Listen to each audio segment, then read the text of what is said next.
Football. The Oakland Raiders are the original counterculture sports franchise. An edgy mix of image, success, and attitude. This is the haven for pro football's most talented renegades, for the underappreciated and the misunderstood. No problem for Al Davis. The rebel on the move, Jeff George, left his hometown, taking with him a fiery talent. In Atlanta, he challenged authority in classic renegade fashion. But here in Oakland, he is welcomed with open arms. His impact has been immediate. Last week, in his first game as a Raider, Jeff George threw 3 touchdown passes. This is an environment where his staggering skills can flourish. When it came time to find a home, there was no doubt the Raiders were the team for Jeff George. The main thing about the Raiders and for me, the mystique is what got my attention.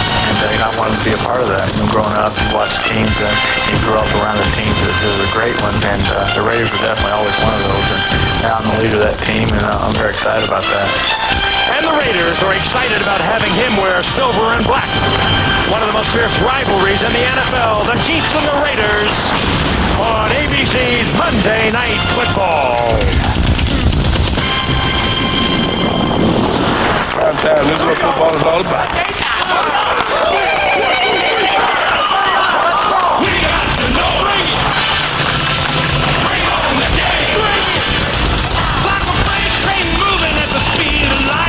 Knockout punch! Title fight! The Chiefs square off against the big bad Raiders. By the end, one of them will be mashed potatoes. You better be ready! You better get right! Casey and Oakland duke it out tonight. Hit it! Come on and come on and get ready! You ready? Are you ready for some football? You ready for Monday night party? We got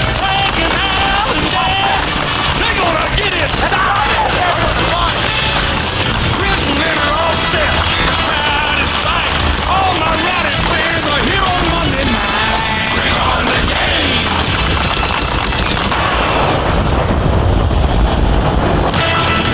The city of Oakland in the foreground with the San Francisco Bay Bridge and the Golden Gate Bridge in the background on a perfect night for football. The Oakland Alameda County Coliseum is sold out tonight.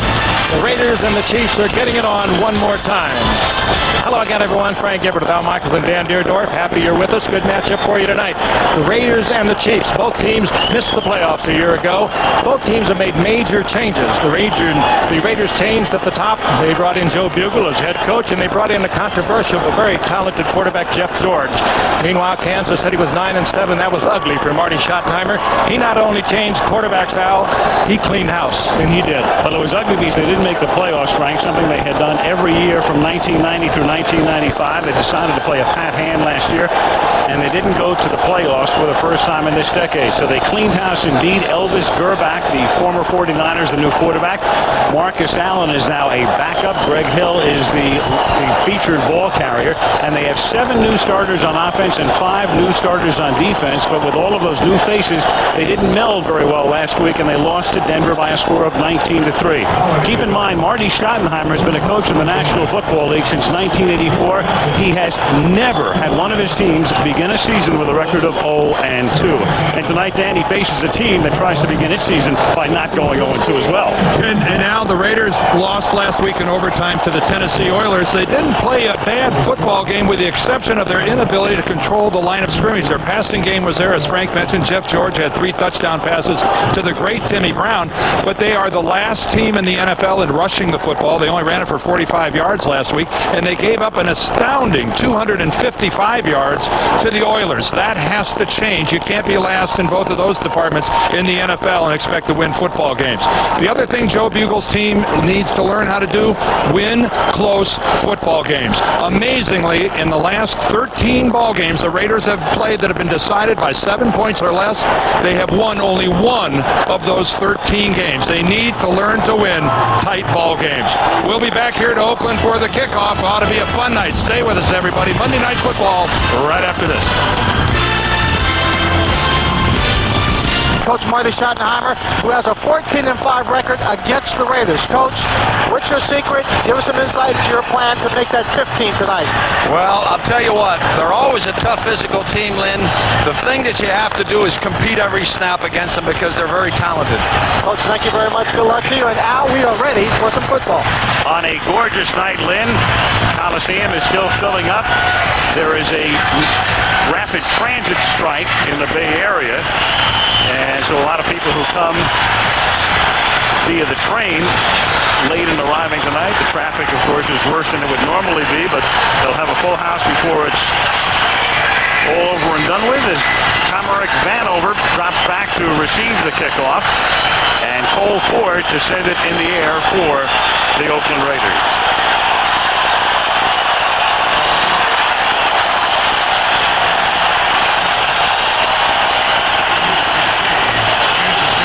Last time these two teams faced each other, as you look at Jeff George, was in the next to last game last season. It was a Monday night game, and the Raiders routed Kansas City 26-7. But apart from that, Kansas City has really dominated this rivalry in this decade. Ford's kick is a good one. Vanover will down it in the end zone. And Kansas City will begin its first drive from the 20-yard line. Last year it was Steve Bono. At the end of the year, Rich Gannon had taken over, and they went into the free agent market and plucked Elvis Gerbach, who the 49ers tried very hard to keep as the backup to Steve Young. Greg Hill is now the feature back. Kim Landers the fullback. He's been to the Pro Bowl. Andre Reisman and Lake Dawson the wideouts, and Ted Hobson, the next 49er, the tight end. The strength of that unit in the interior, the guards, and the center, Chris Lozak, Runhard Shields, and Glenn Parker, who's only been a Chief for about a week and a half, from longtime Buffalo Bills just signed. And Greg Hill picks up a couple to the 22-yard line.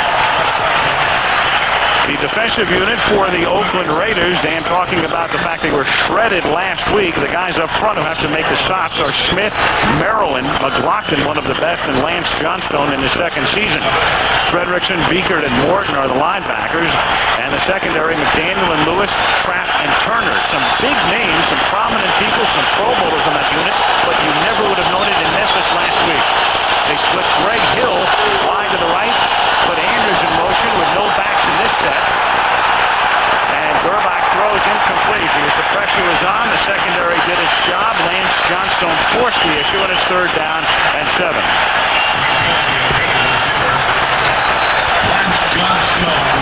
Marty Schottenheimer disappointed last week against Denver when his offense really could not get on track.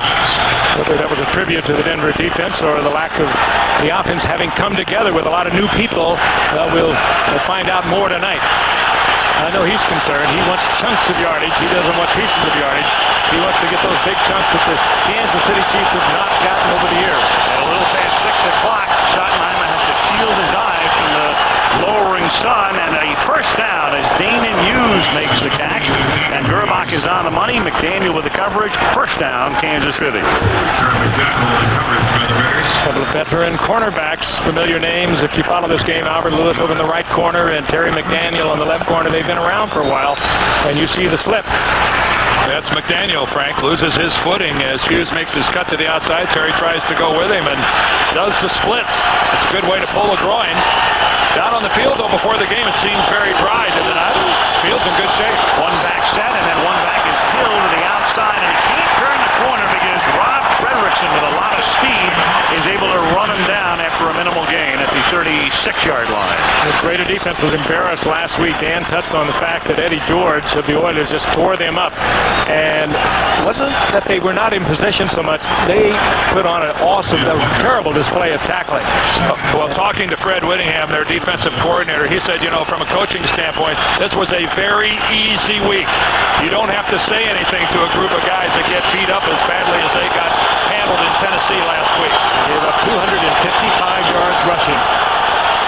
On 2nd down and 9, the pass is to Tony Gonzalez, the rookie tight end, up to the 46, their top pick, and a kid who's playing down the road from where he started in college at the University of California in Berkeley, not only in football but in basketball as well.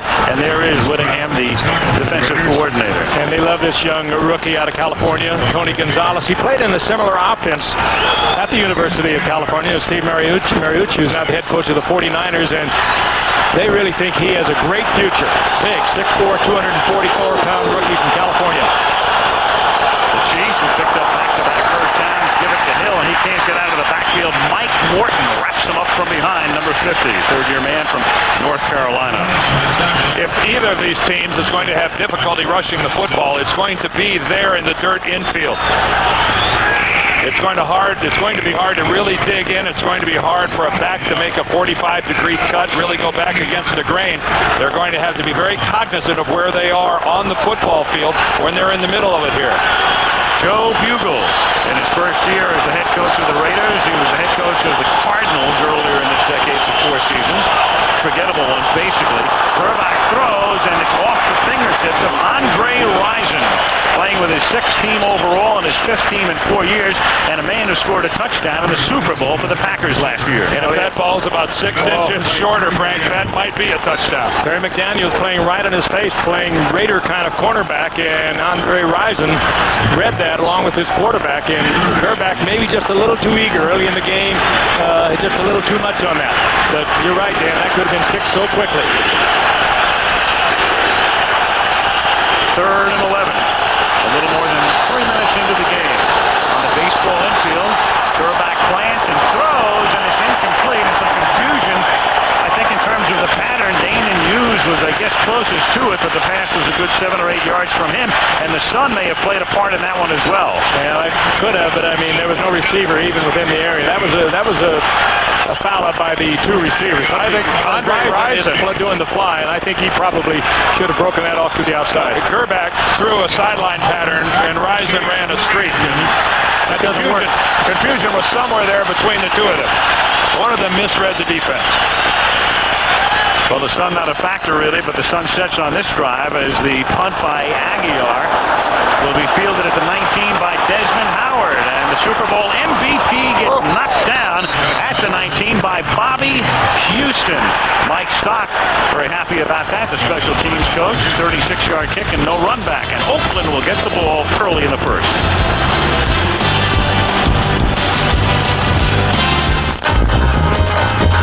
The wideouts, and Ricky Dudley, the tight end, in his 2nd season.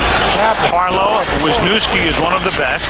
Robbins, Lester Holmes, the ex-Eagle, and Lincoln Kennedy are the guys up front. And the sun going down in the Bay Area. Beautiful shot from above the Coliseum, looking west out towards San Francisco Bay and the city of San Francisco. Well in the background as the Raiders take over at their own 19-yard line.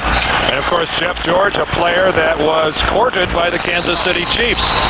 They ended up signing Elvis Gerbach, but the Kansas City Chiefs made a real run at Jeff George. Derek Thomas, their talented linebacker, spent a lot of time with him. All came down to how much upfront money the Chiefs weren't willing to pay. George on first down throws to Brown, and he gets taken down after a gain of 5. The tackle is made by Anthony Davis. The Chiefs defensively, now Derek Thomas will play but won't start. Booker, Phillips, and Browning, the 3-man front. Ellen McDaniels at least at the start with Wooden, Edwards, and Anthony Davis, so we will see a lot of Derek Thomas, who's been hurt. We're going to see him right now, Al. He just trotted out. In the game, and the secondary is a good one. Carter's been to the Pro Bowl. Hasty's tough. Tongue and Woods, 2 good young second-year safeties, and there is Derek Thomas wearing an encasement around his triceps on his arm because he missed all of the preseason. 2nd down and 5, and Hoffman, Napoleon gets knocked down to the 30-yard line. He averaged almost 6 yards a carry last season, but a tough start for him last week, and he had to come out of the game at halftime with cramps and dehydration. And ineffective up to the point in time where he had to come out of the ball game. Ran the ball a dozen times, only got 32 yards. That's less than 3 yards a carry, but one of the the most explosive backs in the game, Frank. He epitomizes what a burst really is. He has great speed, a great high school star, sprint star here in California, and he has amazing speed and ability to cut. He's electric. And you put him with Jeff George and now Tim Brown in that combination. What an offense they got. And I think he went in motion, and Jeff George wasn't expecting him to. Nobody left in the backfield unless Oakland has to burn. And Pro Bowlers go at each other. Watch Brown, though, go to cut Carter. Keep in mind, Carter last year did that to Lionel Washington when he played for Denver, put Lionel out for most of the year. Tim Brown, Dale Carter go head-to-head to get this game underway. Look for a lot more of that.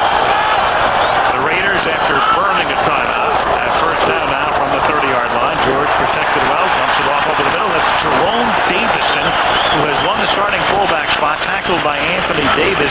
Davison, first-year guy from Arizona State, and he's won the starting job. And Jeff George comes out throwing the football, as well you should, as you look at Ray Perkins, the offensive coordinator. He did such a terrific job as Drew Bledsoe up in New England, and now working with Jeff George. Jeff George has a great ability to read, though. He's played on teams that have been in trouble for most of his career. Atlanta, he did not get a whole lot of protection. He reads the defense really well and releases the ball maybe better than any quarterback who's ever done it. Second down and inches. Nice cutback by Kaufman. Picks up the first down. 5-yard carry out to the 44. Tackled by Jerome Woods. Davison with the block, and next Monday we will head to Dallas. Good battle coming up. The Philadelphia Eagles coming off their victory yesterday against Green Bay, 10-9, eking one out against the shocked Cowboys, who had one in hand last night in Tempe, Arizona. And the next thing you know, the Cardinals win in overtime. Each team 1-1. We go to Big D for Philadelphia and Dallas next Monday night. Boy, did Ray Rhodes get that team up after that opening day loss to the Giants. Big step for his coach of the year. First down from the 44. Harvey Williams, now a tight end, was the man in motion, and Jeff George flings it and is caught by Brown. And Tim Brown with a big gain to the 30-yard line of Kansas City. Well, there is one of the ways that the Raiders are going back to their old passing game. Harvey Williams stayed in for protection. Passing game starts with protecting the quarterback, and Jeff George had all sorts of time to survey the field. Tim Brown had all sorts of time to do an out and then up. And Frank, this was a 6-second pass. And he caught him. It was a good read. He caught him working against the safety, Reggie Tongue. They had help underneath, but it wasn't enough. With the accuracy of a Jeff George, you cannot cover a receiver this way. You're going to have to put your cover man on him, not a safety. George is 3 for his first 3, trying to stay perfect, and does, and it's caught by Ricky Dudley, who makes a nice catch along the sidelines of the 16. Second-year tight end out of Ohio State, who last year had his moments, but he also had some terrible moments. He dropped a lot of balls. So if you don't get better pressure than that on Jeff George, and you don't cover better than that, you're going to have lights out tonight. This is like ducks in the gallery for him. No one even near Ricky Dudley. Well, Dudley is a weapon that is just starting to evolve. Remember all the problems that he had last year as a rookie with all sorts of drops. He had like 11 drops in one 3-game span. He's a weapon that is really starting to come to the forefront. George, again, good protection, has time, and has to throw it out of the end zone. So the secondary does its job, but so did the offensive line. He had plenty of time. If there was good coverage in the shortened field, they're basically inside the 15-yard line. Basically a 3-man pattern, though. Again, they're starting their passing scheme, at least here in the early going, around protecting Jeff George. Tim Brown, number 81, and there again we see the footing on the far side of the field betray one of the Raider receivers. Tim Brown goes down. Remember, it was a defensive back before. Terry McDaniel had slipped. 8th play of the drive, 2nd and 10 from the 15-yard line, and they run a draw play, and Kaufman has some room, slips out of a tackle at the line of scrimmage, gets to the 10-yard line. Stopped there by Jerome Woods, so he's at the 10. It'll be 3rd down and 5. Jerome Woods, one of those 4 draft picks from a year ago. 1, 2, 3, and 4, starting on defense for Gunther Cunningham. They have made some changes defensively and offensively here in Kansas City, and Jerome Woods is one of them. He's a big hitter back there. He was their first-round pick a year ago. And that was a biggie, Frank. That was quite a tattoo. 3rd and 5. It's It's the first time the Raiders have had a third down play on this drive, which began at the 19-yard line. Hoffman turns the corner, has the first down, has the touchdown.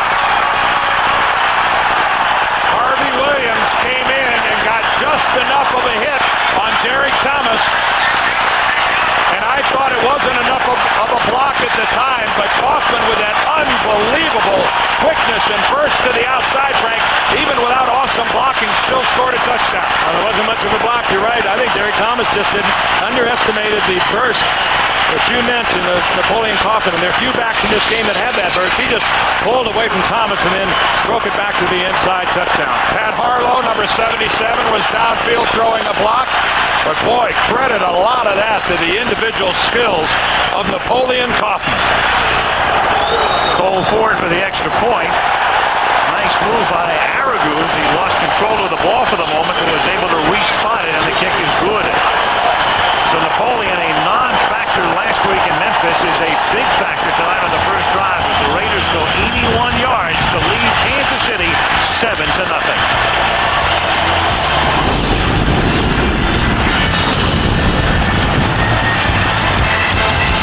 On the right is pretty happy. Ray Perkins, and the guy on the left, Hunter Cunningham, will have to do some mulling as he's watched his defensive unit just yield an 81-yard drive. Marcus Allen, a backup player right now, a role player, standing along the sideline. Again, Ford's kick is into the end zone. This yard 4 yards deep. Tamarick Vanover brings it back out to the 25-yard line. And here comes Gerback and the Chiefs with 6:34 to go in the opening quarter. 7-0, Oakland.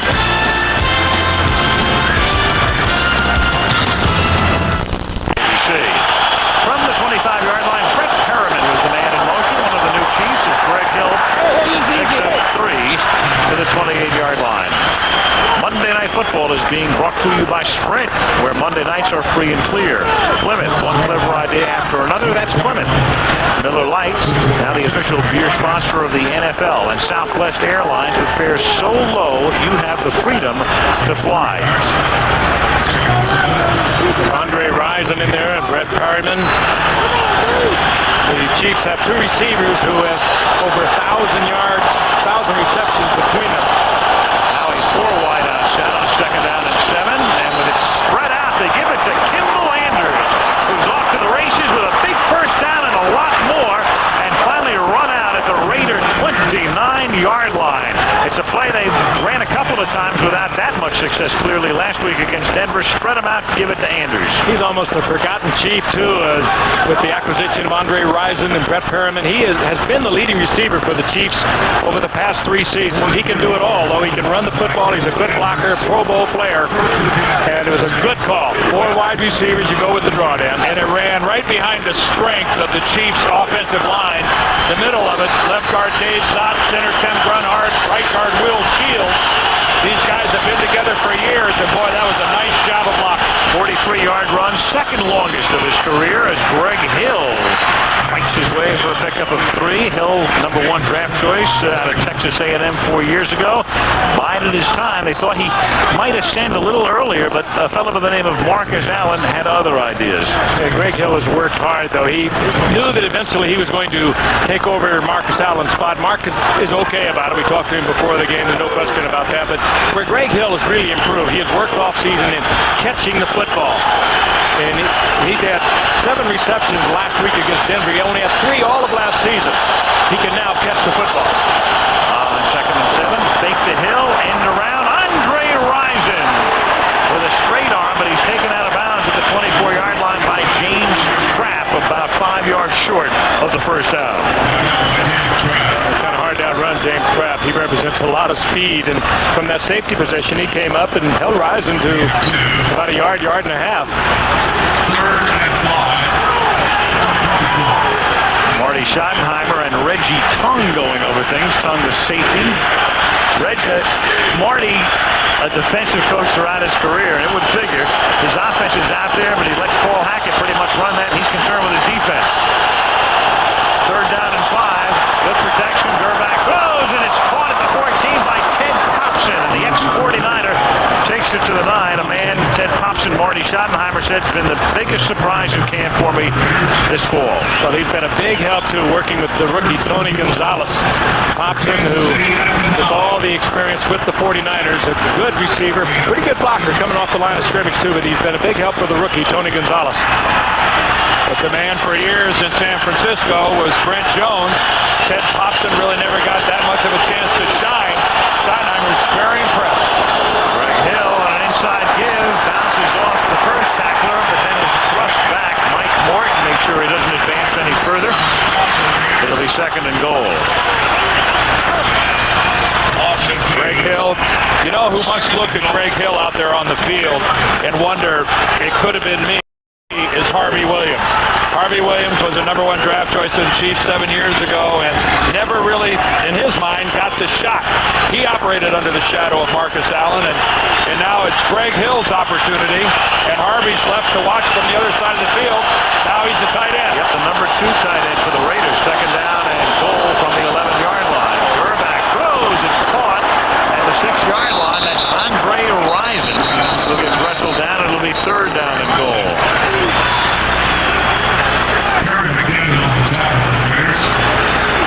Under 3 minutes to play in the first quarter. Oakland with an 81-yard drive leading 7-0. Boy, Rison has kept his backpack, hasn't he? This is the 6th team he's played with in 9 years. That's moving around. His best stop was in Atlanta, where he had 4 Pro Bowls and some really remarkable years, very productive. A couple of them, Jeff George. That's been kind of scattershot. 3rd down, goal. Everybody out of the backfield, and it is broken up. Albert Lewis, the ex-Chief, the 37-year-old 15th-year quarterback with a wink, knocking it down from Brett Perryman. Hey, and he can still do it there. He is NFL-wise. You don't fool Albert Lewis. You might beat him because he lost a step now and then, but he knew this was not going outside. He could look at the quarterback, and he read that beautifully, got the hand around in front, deflected the ball. A perfect play by Albert Lewis. Pete Stoyanovich, this is a 23-yard attempt. Louis Aguiar to hold, Ralph Kane to snap it, and the kick is good. Chiefs bogged down at the end, but get 3 to close to within 4. So in Oakland on a beautiful early evening, 2:14 to go. First quarter, Oakland 7, KC 3. 9, and he started his head coaching career with the Browns in '84, and he is the subject of tonight's The Home Depot Chalk Talk. Marty with a record of 14-5 against the Raiders in regular season play. No other coach has won more games against the Raiders than Marty, even though there are 5 coaches who have coached more games against the Oakland, Los Angeles, and now Oakland again Raiders. 14-5.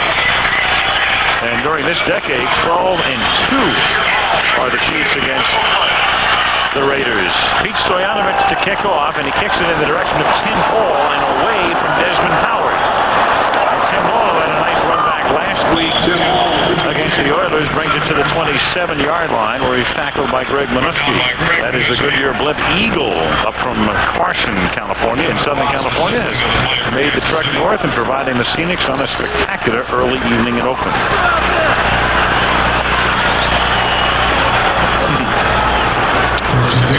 Most of the people have finally arrived with the strike they have out here in part, the Bay Area Rapid Transit. You couldn't move here this morning. And it had nothing to do with what happened last night either. First down from the 26-yard line. George had trouble with his snap momentarily. He gives it to Hoffman, and that slow developing play develops into next to nothing as he's run out of bounds by Reggie Tongue. Jared Robbins, the center. You caught a glimpse of him, but when you think about centers in the Oakland Raiders, well, Jim Otto, you begin with him. Well, I guess you would send Dave Dalby after Absolutely. that. Well, that was about it. Well, Don Mosbar had a pretty good career there. It lasted a few decades. Well, you're right, Don Mosbar. Unfortunately, Don Mosbar's career was cut short because of the eye injury, and he had to stop playing when he still had a number of years left. But no other franchise in the league has had a history like that at the center position. 2nd and 10, and a pass in traffic. traffic is incomplete, intended for Ricky Dudley. Covering on the play was Terry Wooden. Dudley is a guy who hasn't played that much football. He played a lot of basketball at Ohio State. Pretty good blocker, but they got him to be a pass-catching tight end a la Todd Christensen. He's got to work on catching the football. Todd Christensen is really what came to mind with Al Davis in thinking about moving Harvey Williams to tight end. He had a lot of success in the past in moving running backs to tight end. Billy Cannon before that. But what we just saw there has been Dudley's problem. Ball's right on his hands and he just can't hold on to. You know, and you can't teach it. Third down and 10. They have Harvey Williams in motion. He'll operate out of the slot. Chiefs jump. We have the first penalty of the game. George throws, and that's brought in by Dudley. And Ricky Dudley with a big gain, still moving, finally tackled at the 34-yard line. The question is, was Anthony Davis induced, or is it offside Kansas City? Well, they're all walking uphill, so I think the play is going to stand.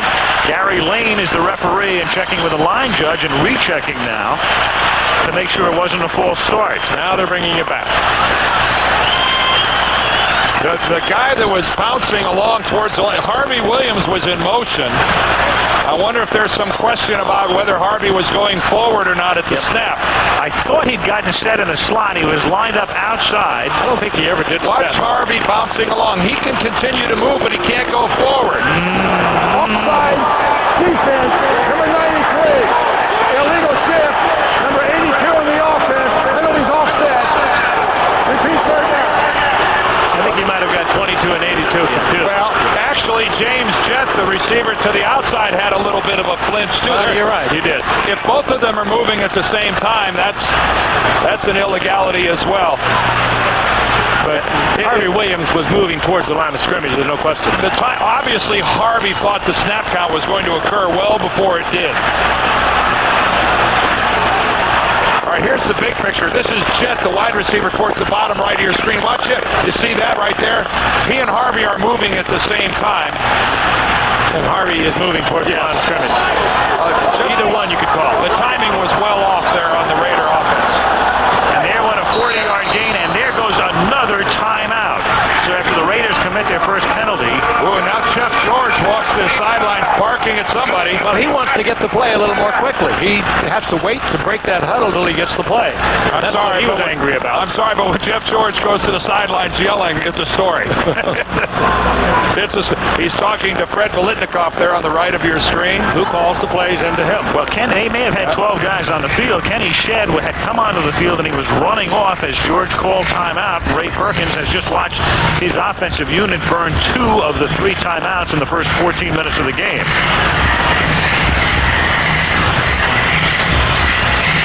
Jeff is obviously perturbed about whether he didn't get it in time or whatnot. Bill Musgrave, who was a quarterback in camp with the Denver Broncos when this summer began and is now an administrator here and working with the coaching staff. And George had to call the timeout. They were down to 2 seconds on the play clock. And I don't think there's any question. He just got the play so late he couldn't get it called to get up to the line of scrimmage. Third down and 10. You've got Tim Brown, the man in motion now, setting up in the slot. Pressure this time, and George forced to roll. And down he goes at the 12-yard line on a corner blitz by James Hasty. Well, now there's a reversal of fortunes. The long pass to Dudley canceled out by a penalty, and then a monster sack. And the Raiders have suffered quite a loss in field position. 14 yards on that sack. Kansas City has gone almost the entire first quarter without the blitz. And this time they brought them all. They brought the corner blitz, they brought a safety, and Ray Perkins calling the play had to put too many people in the pattern. There's no way they could handle this. And James Hasty, who just makes a living of big plays against the Raiders, comes up with another one. Araguz to punt it. Good defensive call. Good. Line drive kick. Hanover, one of the best in the league from the 33. Goes to the short side of the field. Good run back. Gets into Oakland territory, and a little skirmish breaks out at the 40-yard line, and a skirmish on the sideline as well. Raiders and Chiefs. Between Vanover for the Chiefs and Desmond Howard for the Raiders, we're in store for, I think, some exciting returns tonight, both in punt returns and kickoff returns. Two of the most exciting guys in the business. There's James Hasty again, who just got the sack. He's one of the guys working on Orlando Truitt, working on his jersey. He's the sprint man to the outside, and clearly the worst job in football is one of those two wideouts on the punt team that gets double teamed and hammered all the way down the field. That's Mike Stock in the middle, the Chiefs special teams coach, and he's congratulating his guys. Well, why anybody would want to be that outside guy and get pummeled for 40 yards down the field? Clip, push, shove. Chiefs at the Raider 46. Greg Hill finds very little room, takes it to the 44. The second quarter will begin with a 2nd down and 8. As the first quarter winds down in Oakland. And at the end of the first quarter, it's the Oakland Raiders 7, the Kansas City Chiefs 3, and Monday Night Football returns after this message and a word from our ABC stations. Oakland at the Oakland Alameda County Coliseum. Al Michaels with Frank Gifford, Dan Deerdorf, and Lynn Swan. We start the second quarter. The Oakland Raiders lead the Kansas City Chiefs 7-3, and a 2nd down and 9 as Elvis Gerback goes back to pass and throws the home run ball into double coverage, and it's knocked away by Terry McDaniel. Step for step with Andre Rison. Eric Turner also helping out on the play, and it'll make it 3rd down and 9. A couple of pretty good defensive backs back there. Eric Turner, of course, picked up this year as a free agent. Great positioning by McDaniel, reading it all the way. He's getting help from the inside. He knew that Turner was going to help him on the inside. Good coverage. Andre Rison, though, he'll fight for a football. He's very physical. If you're going to throw into coverage, throw it to a guy like Andre Rison. He'll go for it. 3rd down and 9. Here comes the corner blitz. That's picked up. Gerback escaping. And then finding everybody covered, and almost as it picked off, threw it in the direction of Perryman. And Eric Turner knocks it away. Anthony Smith was forcing the issue, chasing Gerback. 4th down. Eddie Anderson, the safety, the long-time Raider safety, and surprisingly one of the inactives. He's not hurt. He was just put down for tonight's game. I think they were thinking more in the line of coverage than they were in stopping the run. Eddie Anderson is a good run support safety man, but with Brett Perriman and Andre Rison, Perriman now healthy, and Lake Dawson, well, you better get the cover guys out there instead of the run stoppers. The reality of it is, though, guys, he's their 4th safety. It's his 12th year in the league. His career's winding down. The Chiefs will take a delay of game penalty here because they're in a position where Aguiar can use some extra room. And we'll see if the Raiders decline it or accept it. Yeah, which they're liable to decline it. Well, if the kicking team wants it, the receiving team should definitely decline it, but you never know. Rusty Tillman is the special teams coach. Just to be obstinate. Yes. This is kind of marginal, though. If you want it, I don't want you to have it. The delay of game is declined. 4th down. I don't think there's any question of that.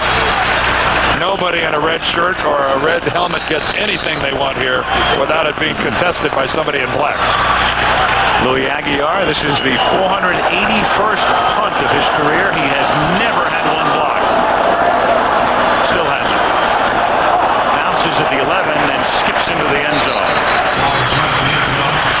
So 45 gross, but only 25 net. Mike Stock not happy about that. So much for that pooch punt. 7-3 Oakland. They have it at the 20.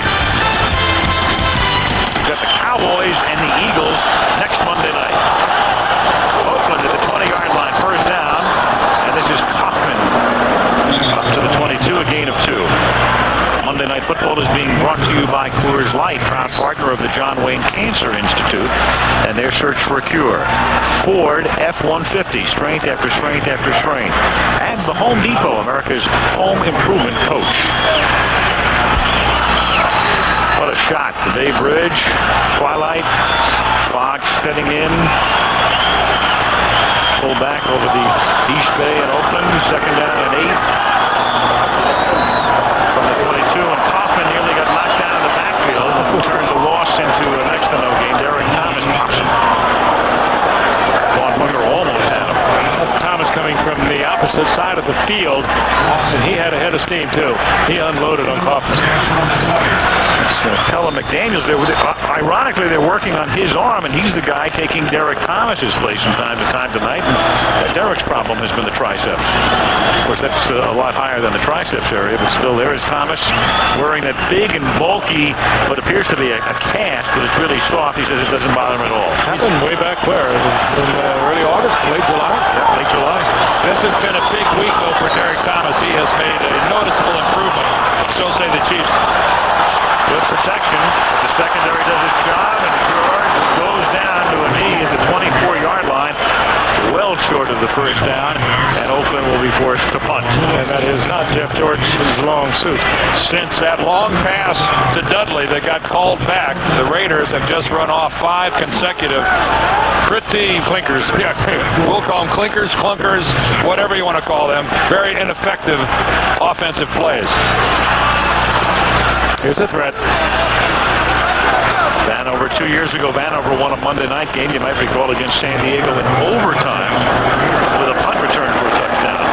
Much to the delight of that Arrowhead crowd. Leo Araguz, the punt. They ran out of time. Well, Whistle before the snap. now this is one, if that's the delay of game, the Chiefs will accept this one. And there's 0 on the play clock. Delay offense, 5-yard penalty, still 4th down. Well, let's make it 6 plays in a row now that the Raiders have not exactly been artistic. Well, that was a great punt by Araguz, too. A wasted one, but a great one. Raiders have led the league in penalties for 4 years in a row, but that's the first accepted. You had the offsetting play before. And this is the first time they're truly set back because of it. 4th down and 11. And a wobbly kick after he'd gotten off a beauty that didn't count. This is a clunker that turns out to be actually not quite a work of art, but a heck of a lot better than when it started. About 20 yards on the ground. Oh, and now another flag. The flag is down. That one was about 32 yards in the air and 20 in the baseball infield. Stop the band. We did. Lorenzo Lynch is arguing with one of the officials. Can a band member hurt himself when he has to stop playing, abruptly like that? The harmonica player has a big problem. Yeah, you could. Could you, like, throw your Adam's apple out of joint or something? Good. Not our guys. Illegal man downfield against the Raiders. How could that flag be thrown clear at the back, clear at the end of the play? Well, we'll take a... I had a discussion here. I wonder if there are 2 penalties here.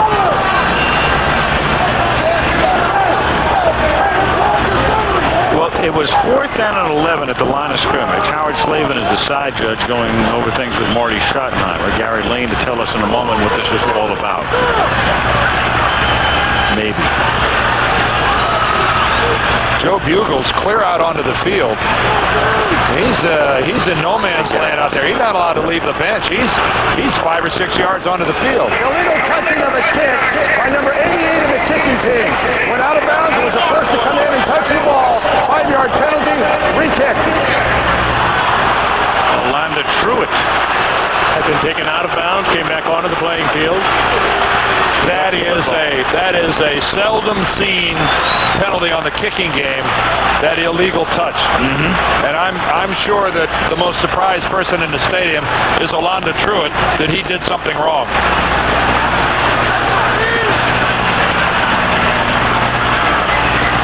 If you leave the field of play, someone else has to touch the football prior to your touching it.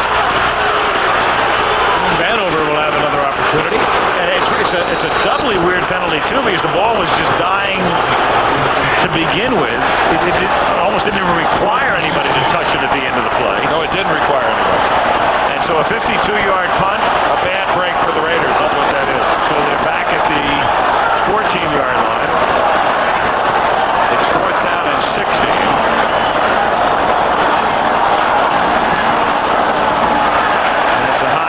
Good distance. Man over at the 36. Escapes the first man. Another flag is down back at the line of scrimmage. Tackle is made at the 41. So after an entirely close to penalty-free first period, very close to one, here in the second quarter, nothing but flags. Well, I thought there was an illegal block by Kansas City right in front of the Raiders bench that didn't get called. Now you've got another penalty going up against Oakland. Face mask.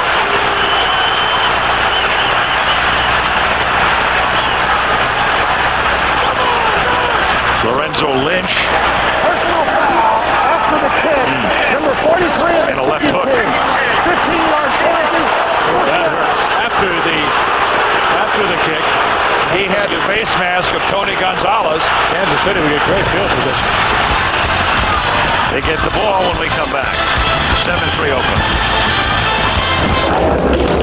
Beautiful shot. Sunset, that's Lake Merritt, downtown Oakland in your picture right there. Early evening, temperature in the 70s, and it's, well, not a very pleasant early evening necessarily for Joe Bugle, at least in the past couple of minutes, watching his team flag here and allowing Kansas City to start this drive at the Oakland 44-yard line. So 3 consecutive punts where something went wrong on each one of them. And the net result is his defensive team has to go out on the football field with Kansas City being a little less than 45 yards from the end zone. The problems that have plagued the Raiders in the past that Joe Bugle has pledged that he's going to correct, all of a sudden here in game number 2, it's early going, are huge Raider problems. For the moment, the play clocks are not working. Both teams have been informed of that. First down at the 44-yard line for Kansas City. Gerbach throws, and it is caught by Kimball Anders, a minimal gain to the 42-yard line. Greg Hill, their feature back, last week carried the ball only 7 times, and that was a source of consternation for Kansas City fans because in 7 carries last week, he picked up 92 yards against Denver. Tonight he's carried the ball 7 times for 9 yards. A little different. Yeah, his average is down just a touch. Double tight end now for Kansas City. The rookie Tony Gonzalez came in steps. Second and 9. Here's Hill. Picks up a couple. Takes it just inside the 40-yard line. Setting up a third and about 6. Chester McLaughlin right there. Last year, the Chiefs did not score a touchdown in their final game at Buffalo, and if they had won that game, they would have gone to the playoffs. And this year, right now, they are the only team in the league without a touchdown. And they've got, they've been noted for their offense. They ended last season by losing their last 3 games and 1 loss here in '97. And Marcus Allen is in the backfield on 3rd down and 6. He goes into a pattern. He gets the ball, and Marcus against the Raiders, which is always a treat. First down to the 25-yard line. Tackled by Mike Morton. The old Graybeard comes off the bench, gets the first down, points over to Greg Hill. He said, I feel like a pinch hitter. I feel like a top relief pitcher. Well, what do you think Mike Morton feels like? He's locked up one-on-one with Marcus. He overcommits to the outside. Boy, that nifty little shoulder shake and move to the sideline by Marcus Allen really juked Morton and opened it up to the inside. From the 25-yard line, Hill cuts it back. Inside the 15, the 10 to the 6-yard line goes Greg Hill. Morton and Trapp make the tackle. Greg Hill up over 210 now in size, and Marcus Allen, again, he is happy to live with this. He is in his 16th year as a running back. That's just kind of unbelievable. But here comes Greg Hill, the man who has taken over the starting position. They get along fine with this situation. And now you're getting down into Marcus territory, though he's not in at the moment.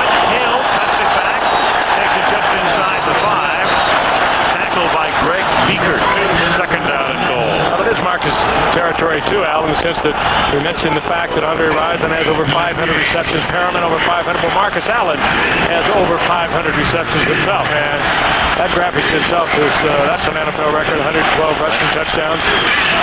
Which will be exceeded very shortly by Emmitt Smith, who's closing in on it. But nonetheless, Marcus with a Hall of Fame career, obviously. Second down, goal, 5-yard line. The fake, Gerbach on the roll, throws, Anders catches it, touchdown, Kansas City. Kimball Anders.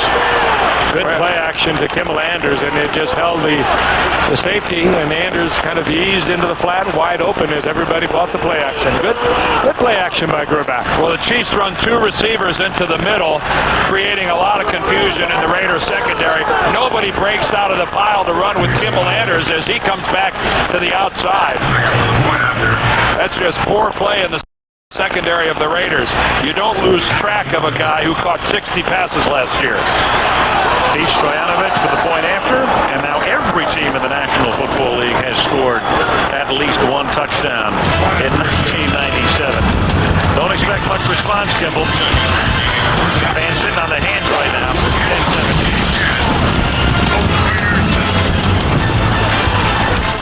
10-17. Enzoil. Look at the blip. Sun going down over San Francisco Bay. In the East Bay right now, we have just seen the Kansas City Chiefs take the lead for the first time in the game by a score of 10-7. I guess everybody has their favorites, but can there be a more photogenic city than this San Francisco, Oakland area? Not around the world as far as I'm concerned. Stoyanovich kicks it into the end zone. It's taken there by Desmond Howard. And the one-time Heisman winner from Michigan. Up to the 26. Well, Jensen, it's early in the season, and you never want to overemphasize an early season game. But when you're playing in the AFC West, and you've got the Denver Broncos to chase, and they're already 2-0, this game takes on a little bit more early season importance for each team tonight. I don't think there's any question about that. I mean, Denver is obviously everything that we thought they'd be before the start of the season, and one of these two teams is going to be two behind Denver, and that's not good. Yeah, the winner will breathe easier, although as we know, the loser is not out of it by any stretch of the imagination. What is it? Every year, some 0-2 team has ultimately ended up making it to the playoffs. So it's not panic time, but one of these guys will be a whole lot better off than the other. Here's Kaufman. And the thing that you don't want to do is if you build yourself enough of a hole as you look at McLaughlin, then clearly you do have a chance to get to the playoffs, but then you're thinking about that wild card again and no home field and all the things you don't want to think about. Well, and at 0-2, all of a sudden things start creeping into your head.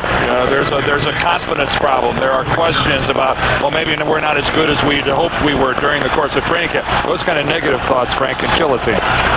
They can. I think back to Marty Schottenheimer, who just said, I won't go through a season like I went through last year. And he's changed things dramatically here for Kansas City. They're going to have to come together. They have a come-together period that you're going to have to get them through. That's Joe Aska carrying the ball for the first time tonight as Kaufman comes out and Donnie Edwards makes the stop and comes up a little shaken. Joe Aska, who wears that shield because in a childhood accident at the age of 6, he was blinded in a childhood accident with some hammers and rocks. Well, Gunther Cunningham that time comes with a run blitz. Watch the linebackers. They crisscross. They fill the middle, and that is on second down. That's a run blitz and a very effective one at that. Third down and 8. Tim Brown shadowed by Carter, bottom of the screen. George gets protection, lofts one deep, and somehow, some way, James Jett makes the catch through the arms of Mark McMillan. But now, one official said yes, but I think he's going to get overruled, and he is. It appeared the official on the scene initially said good, and then the other official with a better view said no. Well, the official on the scene was looking to see if the ball was caught, and he was the one that was overruled. It was Jett against McMillan. McMillan, the little man, 5'7", but a good man-to-man defender. What a right throw. there, right where he should be. Gets the hands up, and this is a great catch. 1-2. If he has control, it's a bad call. Yeah, what we couldn't tell from that angle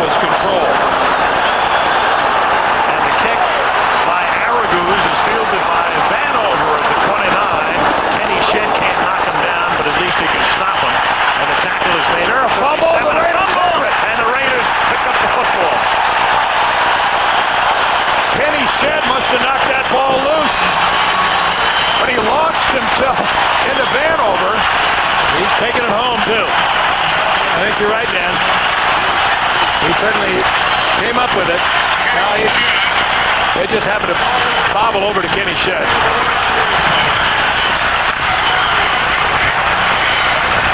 Big break for the Raiders now. All right, here's Shedd. He throws himself into Vanover. Vanover still has the ball. Then he gets caught in the scissors by about 4 different Raiders. It squirts right back to Shedd. I think Tim Hall is the guy who may have extracted the football. 45 coming in after the Shedd contact. The ball is at the 34-yard line as the Raiders try to cash in on this break. Big draw, deep drop, slings it and knocked away at the 11-yard line by Jerome Woods. Big play by Woods. Wide open was James Jett.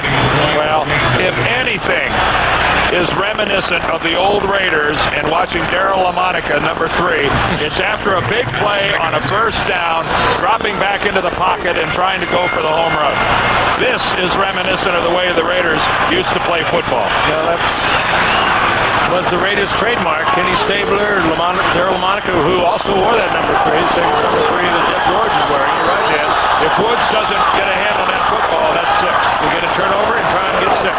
Blitz, 2nd and 10. Great protection up front, but the pass is high. It's batted in the air and incomplete at the 11-yard line. He said the blitz on, everybody was coming, and the Raiders did the job up front. Brown was the intended receiver. Ooh, and Jeff knows he should have had that one. When you get the blitz, you pick up the blitz, you know you have single coverage on your outside man. That outside man was Tim Brown, sure-handed Tim Brown. And George had a little too much on it, a little too high. Look at this great protection now. Here comes Brown, he's wide open. Yeah, puts it up too high and too hot. And Tim Brown, after that remarkable week last week with the 8 receptions and the 3 touchdowns, not a factor in this game so far.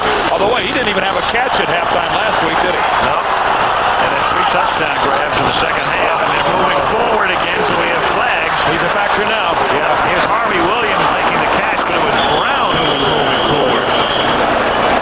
Right against Oakland. Brown in motion, and he knew it. Yep. Well, now this will be very interesting because they did not get a first down. Well, they'll take it, Dan. They'll back him out of 4th field goal position anyway. Well, except you give them another chance. Defense, number 58. They did not call this on Tim Brown. There's no question he was in motion. Well, they're calling offsetting. They've got to call offsetting penalties. Tim Brown was going forward at the snap of the football. They called offsides on. They called Tim Brown for the Raiders. No, they're just walking off a penalty against the Chiefs. What's They Tim did not Brown? call Tim Brown. Well, that's impossible to miss. Nobody could miss that.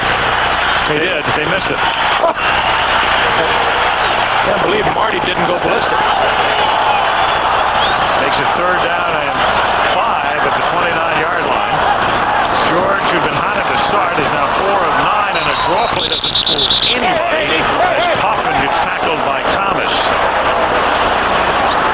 Crowd boos. Cole Ford is ready to perhaps come on for a field goal, and that loss is significant because it makes it a 50-yard attempt. Well, Cole Ford's career best is 47 yards, Well, so we're going to see the punter. He's not coming out. It's going to be Araguz. And the worst part is it would have been off the dirt. Yeah. I'm sure that weighs in the decision. You can see from behind that at the 40-yard line, the placement would have been in the infield. That draw play drew them out of field goal range. He tries to pooch punt it and does. And can the Raiders recover it before it crosses the goal line? Oh, they did. Yep. No. That's what I'm saying. It looked like the ball was touched by one of the Raiders who had his feet in the end zone. Right. And so the rest of the play was irrelevant. That's Orlando Truitt right there. Rusty Tillman, the special teams coach, and Mike Stock, his opposite number. Goose did his job. He put it down at about the 4-yard line. Take a look here. Not right here, but right here. The ball's going to be kept in the ball. First of all, hit in the end zone there. Yeah. So that's the end of it right there. After the 20, it comes 5-14 to the half. Still a 3-point lead for K-State. Monday Night Football now on the internet with a whole new look with live play-by-play action, drive charts, stats, and historical clips. Click away, check it out. ABCNNF.com is the address. From the 20-yard line, Greg Hill for the Kansas City Chiefs. Angles his way for a 4-yard gain. He's run out by Beekert and Trapp. Across the bay, the San Francisco Bay. What bridge is that, Al? Well, you can see the Bay Bridge, and off to the right, it's now out of view. There's the city of San Francisco, and you can see the Transamerica Tower. That's the pyramid. And it's a little too foggy for the Golden Gate Bridge, obscured right now. 2nd down and 7 from the 23-yard line as Marcus Allen takes it to the 25, and he's tackled there by Greg Beekert. Marcus saying that this is going to be his final year. His book has just come out, good autobiography, co-authored by Carlton Stowers. Good reading for a sports book. Marcus. I haven't read it yet, but I looked through it today and just skimmed through it. Some good pictures. Yes. Good start, Frank. I looked at the back of the book for my name, so that was it. 3rd down and 5 from the 25-yard line. And Gerback runs out of room. Nobody open. Chased by Kevin Johnson. Incomplete. 4th down. But Marcus, everybody knows the story, starting with the Raiders and then the very acrimonious end of that relationship. And it's very clear. He said, I'm going to go into the Hall of Fame if he goes in. And he says if I go in, and we know he will, obviously, as a Kansas City Chief. If he doesn't, they'll close it down. Yes. Well, he's number 6 on the rushing list. He's chasing Franco Harris, who's the next guy in line. He's about 450-some yards behind Franco.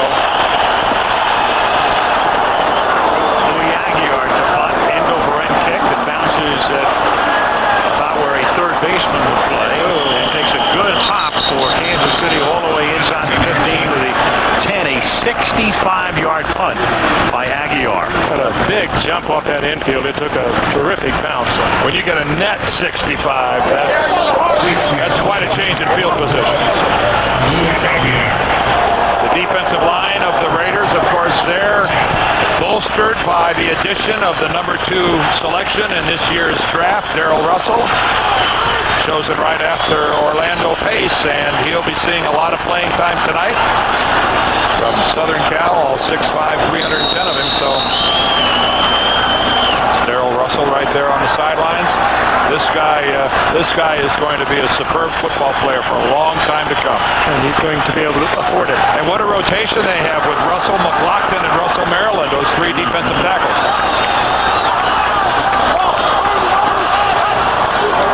From the 10.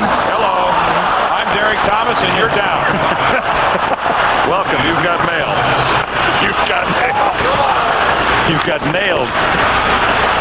Derek Thomas, a Pro Bowler in every year of his NFL career. There's the quarterback comparison. Jeff George started hot, but he's been cooled off. 0 for his last 5 after he was 4 for 4, and Jeff throws, and it's caught up at the 19 by Tim Brown. Very close to a first down. Oh, that's what you love about Jeff George's arm. He was about to be sacked for a safety, and he just threw totally off balance, but with such accuracy and what such velocity. Talked to Tom Flores before the game, a former Raider quarterback. Look at this. He just flipped this off balance, about to get hit. But Flores says he agrees with me. He's never seen an arm like this. He says, technically right now, Troy Aikman is the best he has ever seen in this game. And it was interesting to talk to Flores. Flores, a former head coach and quarterback himself, but he really agrees that there is no arm around like Jeff George. Oh, and the one word you always hear when you talk about Troy Aikman is accuracy, is pinpoint accuracy. And the mechanics are so good. He steps into it. He's a classic thrower. Jeff George, there's really nothing classic about his delivery, and in many ways it's kind of, his footwork is somewhat awkward. But the skill of that arm and the ability to deliver the football is at times staggering.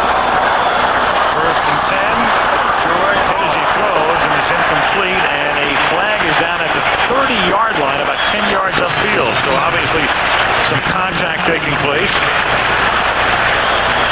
Well, I don't think that was on Hasty, who was the cover man on Brown. He's got a hole and an automatic first down against Kansas City. Good number. Holding defense, number 40. Oh, they did. 5-yard penalty. Push down. Looked like pretty good coverage, and Hasty's not complaining about it. He was man for man on Tim Brown. That's a tough assignment. Here he is. He lines up 3 or 4 yards off. Yeah, he grabbed him by the jersey. We've seen a lot worse, but there's no question he did have a hold of the jersey. Penalties, Oakland 3 for 25. KC a deuce for 10.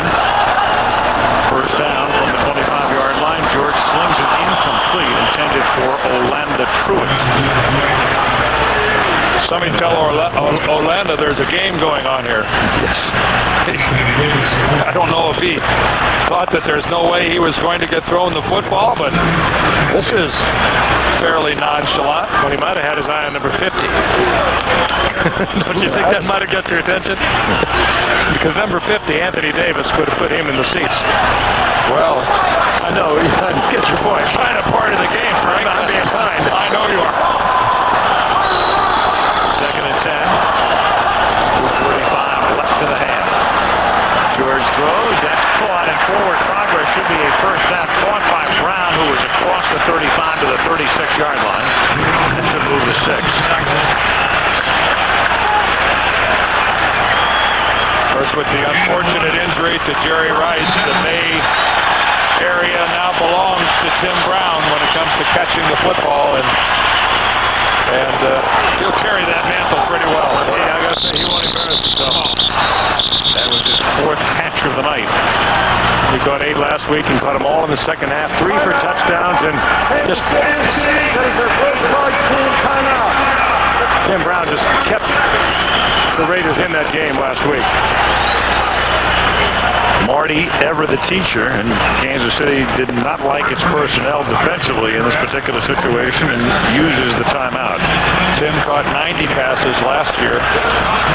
What a 89 the year before. Yeah. So and now they've taken him off the punt return team, and I think that's good. I mean, he's up there. His record for numbers of return was broken yesterday by Dave Meggett. That he's been a very prolific punt return man, and I think at this point in his career, and particularly bringing in Jeff George, it's time to get him off that punt return team, and particularly if you have a Desmond Howard.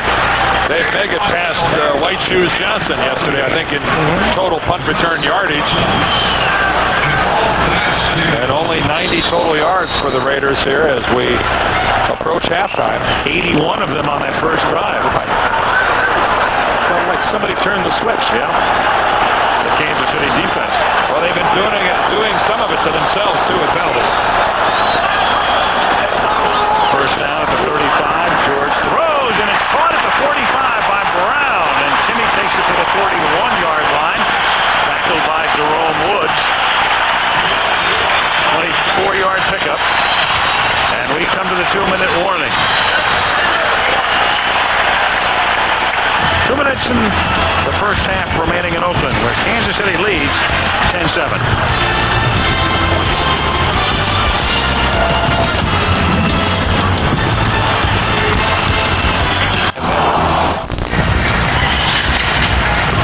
Left in a good first half at the Oakland Alameda County Coliseum.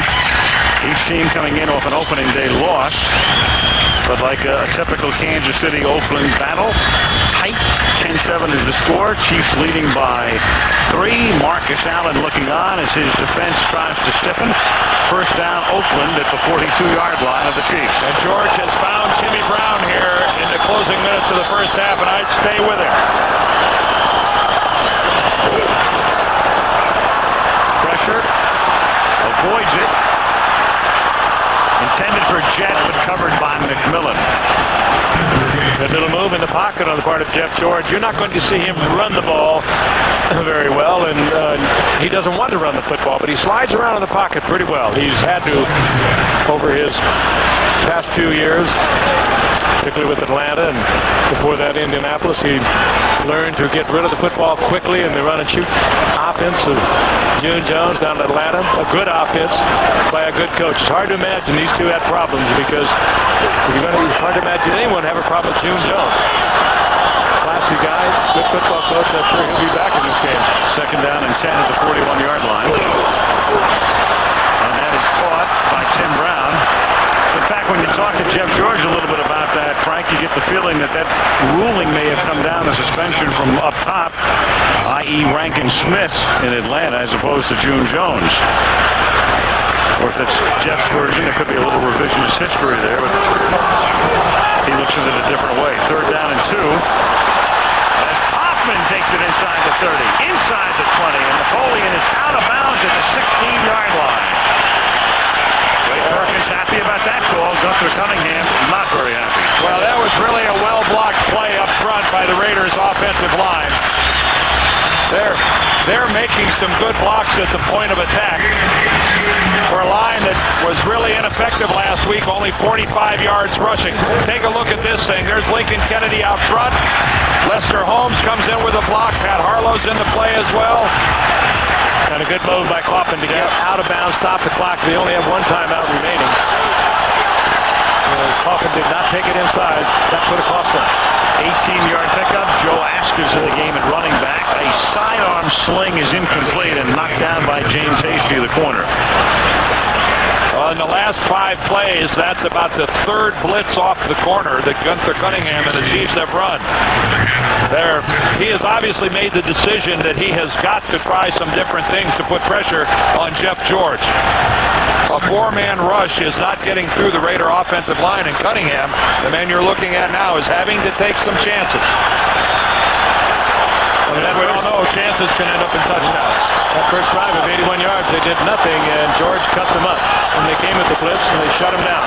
Second and 10. They come from the corners. George steps away. Steps out of bounds. Again, conserving that sole timeout out of bounds at the 13-yard line, but now they're looking at a third down in a conversion situation, third and about 8. Well, there's where he rushed 4, kept 7 back in coverage, and it paid off. Even though the 4 didn't get a great pass rush on Jeff George, the 7 back in coverage blanketed all the Raider receivers. Of course, down inside the 15, when you have those guys dropping into coverage, they can play much tighter. They don't have to be concerned with anything deep. And they can play in the end zone in front of the receivers. Big game of strategy. Third and 8 from the 13.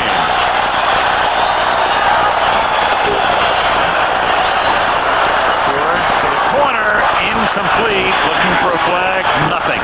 Dale Carter covering, Orlando Truitt, the intended receiver. Truitt looking for a flag. So Dale Carter whipped around in a hurry too. Didn't he look like a guy that was looking for one as well? They had a little bump. They had a hand in there. A hand early. And Truitt is right to complain. Carter was right to look around for a flag because there could have been one thrown. Goal 4 to attempt a 32-yard field goal. And he boots it through to tie it up. 32-yarder by Cole Ford comes with 1:03 remaining in the opening half. Oakland and Kansas City tied at 10-10. There's a good look at Steve Wisniewski, the 6-time Pro Bowler at left guard. This guy is as good a guard as there is in the National Football League. He gets a lot of people excited, wins all the polls for the dirtiest player in the league and whatnot. Pays a few fines along the road. Yep. Yeah, he had a big year last year. But the guy can flat out play. I don't think there's a football team in the NFL that wouldn't love to have him playing offensive line for you. What, for a Chiefs-Raiders game, this is almost a gentlemanly contest. Wiz from Penn State. Conrad Dobler would be so proud. Back up. Quarterback for the Raiders, David Klingler.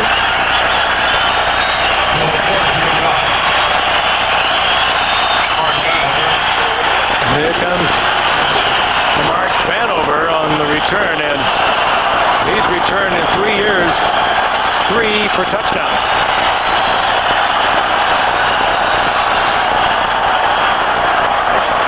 Hanover backs up, and he'll come out from 4 yards deep.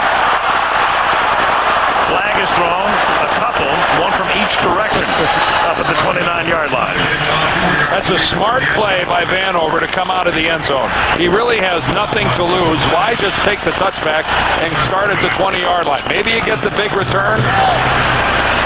The Raiders have used so many of their timeouts that even if the Chiefs don't get a first down, I still don't think the Raiders...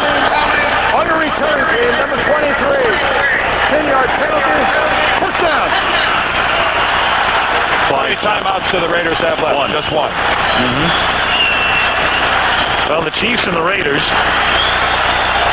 go back to the 1969 AFL Championship game on this field. The significance of this game is you watch Emmett Thomas intercept the pass, the current defensive coordinator of the Philadelphia Eagles. This was the final game in the history of the American Football League, and Kansas City won it, went on to win the Super Bowl, and the leagues merged the following year. Final game ever for the AFL. As the pass is caught by Andre Rison, and Rison is taken down by the baseball infield at the 50-yard line. He's tough. When he's a clutch receiver, he'll go up and battle for the football. He doesn't have a lot of speed, as you saw right there, but he will come down with the ball. 41-yard gain. A little move to the inside. I think that the infield, more than anything else, was what stopped him here. Oh, he was going to get caught from behind. It almost looked like Andre went down on purpose. It almost looked like he just gave it up and went down. Well, he put a move on Larry Brown, who's really struggling here since he came from Dallas as a Raider. Let's watch this. Andre just went down. He didn't trip or anything else. He saw that he was going to be tackled, and looks to me like he looks right there. Live to fight another day. He protected the football and gave it up and went down. I think that was his concern. Yeah. He had Raiders coming from either side, said, I'm going to cover up this football. You mentioned Larry Brown, Frank. You're right. Every team in the league is going to go at this guy every chance they get. They got him all alone in the corner, too. First and 10 from the 47. Here comes Marcus, taken down by Eric Turner, one of the new Raiders at the 41. Turner, the longtime Cleveland Brown / Baltimore Raven. No huddle here. KC with 2 timeouts remaining. 2nd and 4 for the 41. Durbach throws, and that's caught at the 31-yard line by Brett Harriman, and that is a first down. And Kansas City takes a timeout that is actually that's their final charge timeout. The board had them with 2. But it was really 1, and Stoyanovich loosens up for what may be a long field goal attempt, and McLaughlin is shaken. Stoyanovich, of course, has a long leg. His best is 59 yards. We saw him kick one in a playoff game a few years ago. Well, the Chiefs have, with this amount of time, 23 seconds, they have plenty of time to run a play or throw a pass, complete it, and get to the line of scrimmage and spike the ball and stop the clock. So Stoyanovich is hoping to get off the infield. Right, they need to gain some yardage, otherwise he's going to kick from the infield. They have enough time to run just about any play in their bank. Well, I can't see it, but they would not send Rison against Larry Brown. Larry Brown is struggling. 3 wide receivers up there at the top. And Durbach comes the other way and hits the open man. It's Rison at the 12-yard line. And he beat Larry Brown. Andre Rison. There's no secrets in this game. And until Larry Brown starts making some big plays for the Raiders, he's a marked man. Well, he's healthy. He had a damaged foot a year ago. There's no question it was a bad foot. But he has just not come back from it. And, of course, when he was at Dallas, they didn't play that much man for man. The Raiders play a lot of it. And he comes out of the lineup right now. At the 12-yard line, first down. Durbach on a roll, and the pass is caught by Rison, but this time just a short little pass. A flag is down, and he's out of bounds. Oh, this could be something against the Raiders, I think. Chiefs are pointing to the Raiders.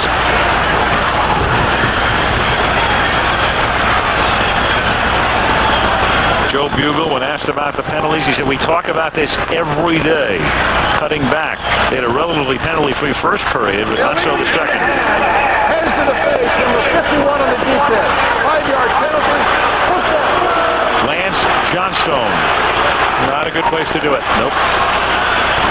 Well, I tell you, this is a different Chiefs team than it was a year ago. Chris Pym was the leading receiver a year ago, and now they got Andre Rison, and Brett Perriman is ready to come back. They are going to be a much different football team. Well, you're at the 7-yard line now. You have to make sure you don't run a running play where you're stopped in bounds. Oh, this will be a fade into the end zone or something of that sort, I would think. Or complete a pass outside the end zone and have the receiver go down in bounds. You have to think clock here as well. The clock is going to dictate the call. And they have talked about this in the huddle. But a lot of times teams don't manifest it correctly. Gerbach throwing into the end zone too high. Now they've got 7 seconds intended for Greg Hill, and they are not going to run another play. Even though we saw there were a couple of games yesterday where this same sequence sort of came into play, and I'm trying to remember the game. It was the Philadelphia-Green Bay game where they ran a play with 6 seconds to play, that little 3-yard incomplete pass, and then still had time to kick the field goal. And a little something to chew on here prior to this kick. The Raiders have lost the last 16 games in which they trailed at halftime. Stoyanovich, a chip shot, 24-yarder, and it's good. And this is going to be a 17th game that they'll trail at halftime and not win if they do not come from behind, because we have 2 ticks remaining in the first half, and Kansas City has reassumed the lead.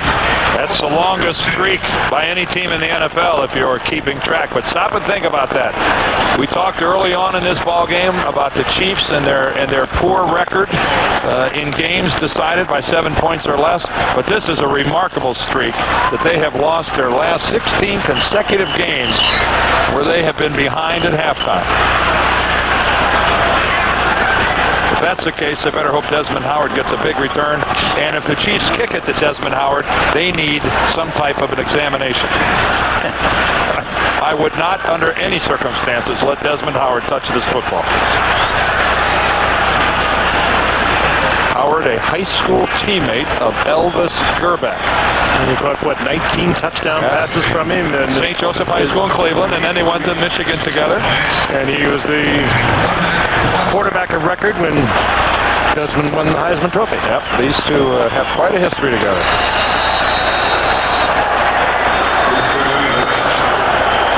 Stoyanovich sends a ground ball down to the 11-yard line. It winds up in the hands of Tim Hall, and he's brought down to the 33, and that'll do it for the first half. Good half in Oakland tonight. The Kansas City Chiefs at the half, leading the Oakland Raiders by a score of 13-10. And let's go to New York and Chris Berman. All right, Al, thank you. ABC's NFL Monday Night Football, brought to you by Budweiser. Beechwood Age for a crisp, clean, classic taste. Nissan reminds you that life is a journey. Enjoy the ride. And The Game, the new film from the director of Seven, starring Michael Douglas and Sean Penn. Night has fallen in the East Bay in Oakland, California. There it is, a beautiful shot. Oakland on the right, and Alameda on the home of your old buddy Lee Grosskopf, a former #1 draft choice. I thought the Cupper was going to join us. Well, he was somewhere in those twinkling lights. I know, laying back, hopping grapes into his mouth. Absolutely. Eating the good life. It's only Lee can live. Elvis Gerbach is loosening up as we get ready to start the second half. The Chiefs beginning this season, tough schedule with 2 games on the road at Denver, at Oakland. They go home next week to face the Buffalo Bills, who come off their victory over the New York Jets yesterday. And the Oakland Raiders will take on the Atlanta Falcons next week in Atlanta. And some question about their quarterback, Chris Chandler, who suffered a concussion yesterday. That is known right now. Now the quarterback picked a good time to come to Kansas City. With the likes of Brett Perriman and Andre Rison, and be a good time to pick pockets.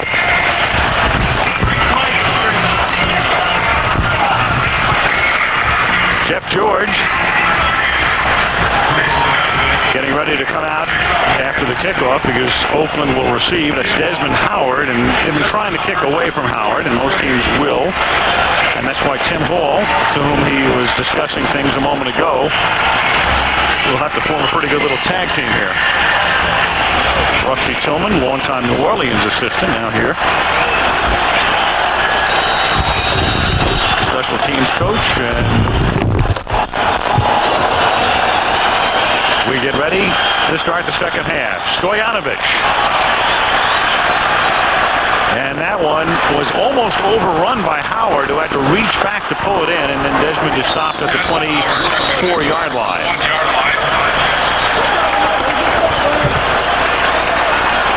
And that's where the Oakland Raiders set up shop. Fred Maletnikoff, one of the all-time Oakland greats, the receiver, with some words over the headset. There he is.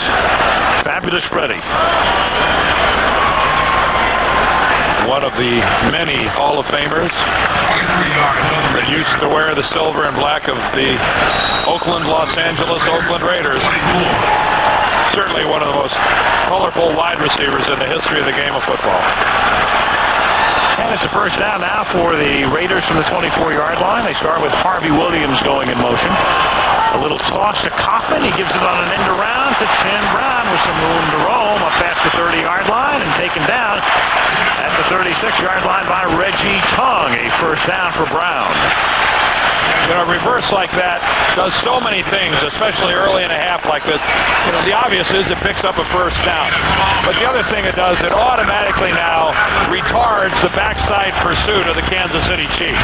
Because the guys that got burned on this one, in this case, Pella McDaniels, number 77, the guy who's really responsible for the upfield contain on that side of the football, he's going to be slower into his pursuit now for the next couple of series, thinking that maybe another reverse is going to come my way. It accomplishes a lot of things. First and 10 from the 36-yard line as Jeff George steps out, throws on the run. Nice leaping catch is made by Ricky Dudley at the 41 of Kansas City, a first down. Well, the irony of Ricky Dudley and when he catches the football is that he can catch those kinds of balls. I mean, he can make fantastic grabs, one-handed leaping catches. Where he has a problem is when it is right in his hands. Boy, and that's pass protection that Art Shell and Gene Upshaw would be proud of. Another display of giving Jeff George all sorts of time to look downfield, move around. Boy, that's a great effort. And that might be the best catch of Dudley's career. He's 6'6", and he went as high as he could go to get it. A former basketball player at Ohio State. That didn't hurt him. Thomas off the field at the moment at the 42-yard line. With Pella McDaniels spelling Thomas. Another flag. Tremendous job of pass blocking. Flag is down at the 42.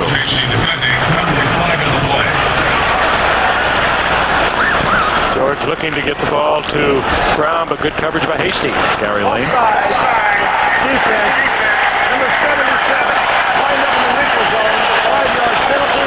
Still first down. We talked about Thomas out and McDaniels in, and there he is. And with Thomas out, Marty Schottenheimer's group is not generating much of a pass rush. Their four guys aren't getting to the quarterback with Derek Thomas over on the sideline. Remember, Neil Smith is playing now in Denver, and Gunther Cunningham is trying to figure out a way to pressure Jeff George with a four-man rush. And if you can't do it with the four-man rush, what do, Dan? You got to bring guys from the corner or the safety blitz. Got to gamble. First and 5 from the 37-yard line. Good protection again. Pass is caught by Ricky Dudley. Touchdown, Oakland. Oh, they were trying to cover him with Anthony Davis. Tough to do on a guy like Ricky Dudley who can run. But Anthony Davis with him all the way. That's bad coverage, and give it to Jeff George. He read it quickly and got the ball to Dudley, but a fine catch too. And no pass rush whatsoever. Again, we see a display of what Jeff George can do if he gets a clear and clean and unobstructed look at the football field. He will find the guy that is the most open, and by God, he will get him the football. But look at this. Nobody anywhere near Jeff George. Well, Davis is trying to cover him, and no chance. Cole Ford for the point after. Well, quite a series there for Ricky Dudley. He ends up with a touchdown, but don't forget his acrobatic leap a couple plays prior. So the Raiders score on the first drive of each half tonight and retake the lead. 17-13.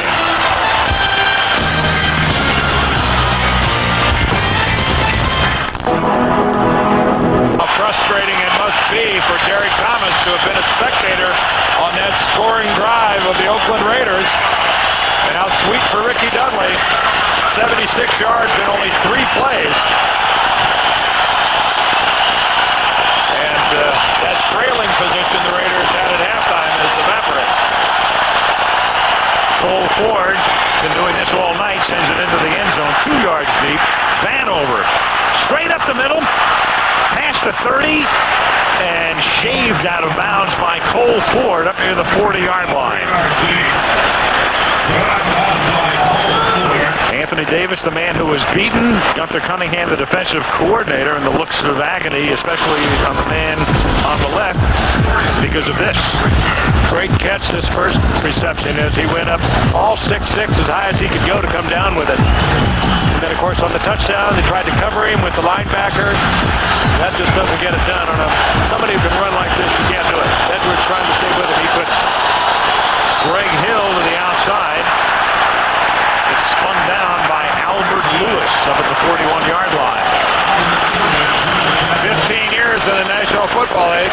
Penalty. Albert can still come up and make a tackle, and the Chiefs are going to be penalized 10 yards for the hold, but a man his age, Albert, will still come up and stick his face in things.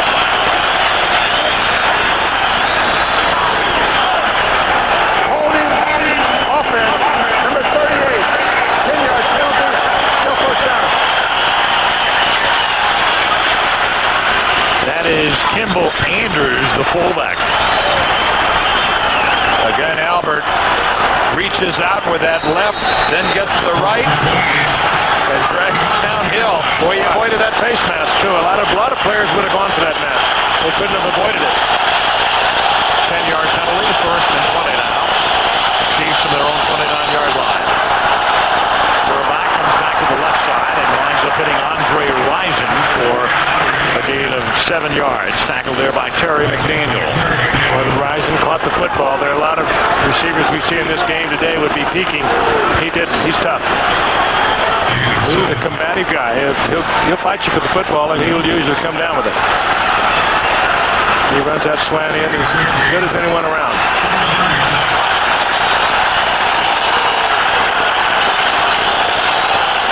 Second and 13. Big hole for Kimball Anders out to the 49, very close to a first down. Darrell Russell, the number 1 draft choice, makes the stop. Good call to have on, Dan, when you got a blitz coming. Is there anything that Kimball Anders doesn't do for Marty Schottenheimer and the Chiefs? He is a tremendous blocker, as we've seen tonight when he gets an opportunity to have the football under his arm out in the open field. He makes people miss, and of course, he's a very gifted pass receiver. Last 2 Pro Bowls have been graced with the presence of Anders. You saw Greg Minuski down in a crouch trying to get a good line on this spot. And it's a first down. Joe Bugle, longtime assistant. It was Joe who coached the Hogs. He was in charge of the offensive line at Washington, offensive assistant under Joe Gibbs, and then he got an opportunity to be the head coach at Arizona for 4 years. Came here as an assistant, and the players went to bat for him in the offseason and convinced Al Davis to hire him. Marcus Allen picks up 6, loses the football. A scramble in the baseball dirt. Oakland has it.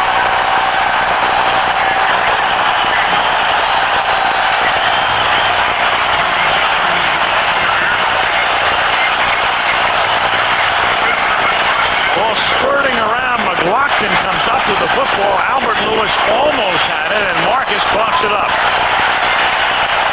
Albert Lewis almost lost it. But McLaughlin comes up with it. Lewis tries to handle it.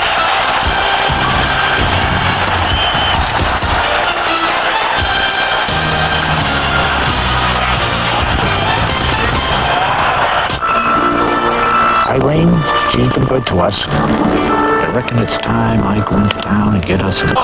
He gets the hand on the ball, rips it away from Marcus Allen.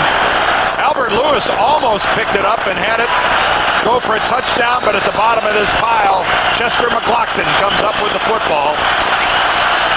And the Raiders now get a chance to display a bit of a killer instinct. Let's see what they can do with it. That play was 5 yards from Marcus, and then a literal cloud of dust. To use the old football cliche, and James Jett makes the catch at the 47-yard line for a gain of 6. Something about September 8th for Marcus Allen. The last time Allen fumbled, last September 8th, he fumbled twice at Kansas City against the Raiders. Casey still won the game. A 4-man pass rush last time by Schottenheimer's group. No pressure on George. Sooner or later, they're going to have to gamble. Second and a long 3. Hoffman finds the opening. Carter can't tackle him. Hasty can't tackle him. Touchdown. Flag down. Flag down inside the 5-yard line. Coming in very late, too. But they moved it now out over the 5. Oh, what speed, though. They put the flag down at the 6-yard line. It's a 47-yard run into the end zone. Are they going to call a block from behind? One of the Raiders threw a block down around the 5-yard line. I think James Jett was in the vicinity. Illegal block in the back during the run. Number 82 in the offense. 10-yard penalty. It was against Hasty, and I don't know whether Hasty could have caught him. No, it's against James Jett. James Jett. The foul was against Hasty. Top of your screen is number 40. It looks like he might be closing, and there is the illegal block by James Jett. Oh, and an unnecessary block, too. Hasty was not going to get to Napoleon Kaufman.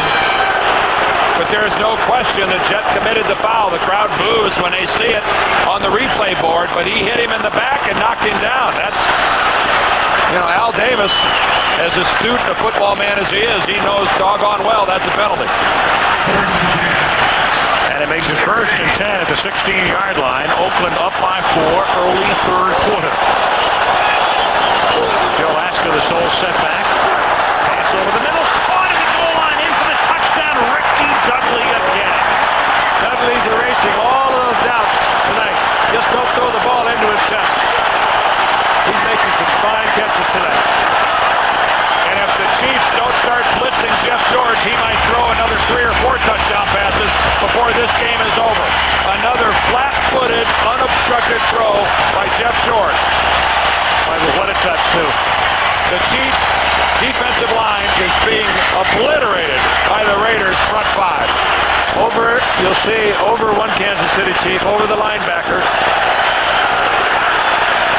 Donnie Edwards was in front of him, but a perfect touch by George. Cole Ford puts it through. And Joe Bugle has just watched his team. Young man that age knows what he's seeing. The emergence of Ricky Dudley coming up with the game of his young professional career. And the Oakland faithful's first look at what Jeff George could do if he's given the time. Oakland up by 11. Vanover back to receive the kick. Again, Ford does the job, puts it into the end zone, a yard deep. And Vanover gets smothered at the 17-yard line by John Henry Mills. Former Oiler, a guy they picked up for special teams, and that's exactly why they picked him up. And there is a fumble. And a rugby scrum. It's changed hands about 5 times at the bottom of that pile. If this ball ends up belonging to the Raiders, chaos is going to break out here. Yeah, the crowd saw the hit. They didn't see the fumble, but the players did. Rob Holmberg, number 57, is a Raider that's very close to it. Vanover is awful close to it.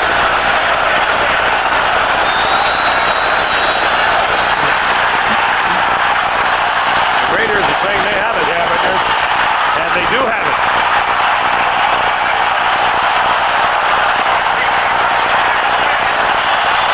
There was a long, protracted struggle for the football, and the Raiders won. Rob Holmberg is the last guy to emerge. Somehow able to find oxygen at the bottom of that pile and comes up with a football. And Rusty Tillman, his elation is equal to Vanover's despair. Now, if this is indeed the old Raiders with their new arm, you're going to put the ball in the end zone. That's what they used to do. You get the ball, you get the turnover, you go up the top and get everything you can.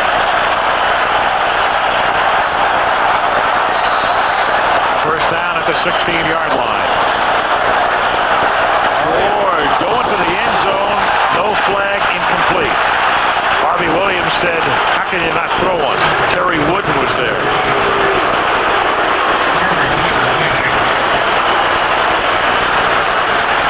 And not playing the role of a wooden Indian either. Ooh, that's a reach. What a nice reach. Well, the ball, I don't know if one of the factors was that the ball was thrown deep enough into the end zone that Harvey wouldn't have had a play on it anyway. Sure looked like it could have brought a flag. I've seen less than that. Here's the blitz. Second down. And Davis can't get him. Now he does. He forces George to throw the ball into the turf. And George is wincing. Jeff was grimacing as he was getting up. Jeff George might have landed awkwardly on that right hand. He's shaking it.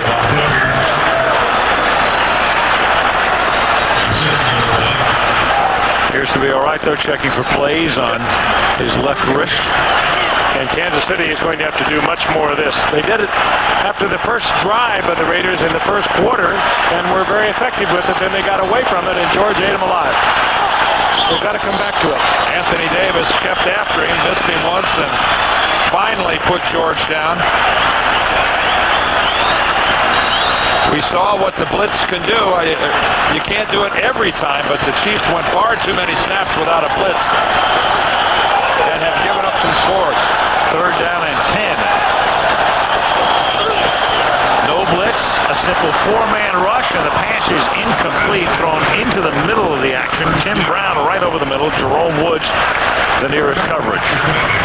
Fourth down.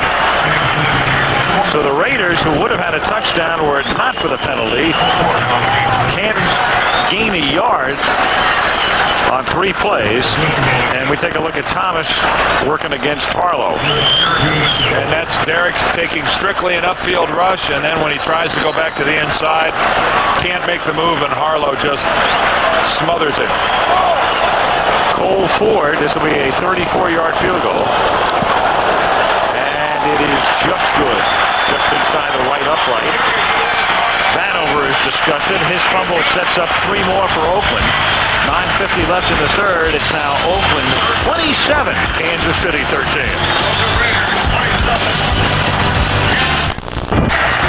Goodyear Blimp Eagle hovering high above the Oakland Alameda County Coliseum, home of the Raiders and the Oakland A's. On a sparkling night in the Bay Area. Capacity crowd looking on here as the Oakland Raiders are now up by a score of 27-13, and Cole Ford, who's kicked every kickoff into the end zone tonight, sends this one to the goal line. Vanover out of bounds up at the 34-yard line. College football coming your way. Colorado against Michigan. That's the first game. It's a national telecast from Ann Arbor, noon Eastern time. And the good regional action. Check your local listings. The game in your area. Notre Dame, Purdue, UCLA, Texas, Maryland against Florida State. College football doubleheader. Next week to the Big D we go. The Philadelphia Eagles and the Dallas Cowboys in the Cowboys home opener. Next Monday night from Dallas. From the 34-yard line. Burbach throws, leads Risen. He makes the catch, and the play was whistled dead at the 40-yard line. The emotional Andre Rison. Well, you repeat it again. You want a receiver, if you're a quarterback, who will fight for a football and get his hands on it some way. This is a good look at Andre Rison. Because it's pretty good coverage, Frank, by Terry McDaniel.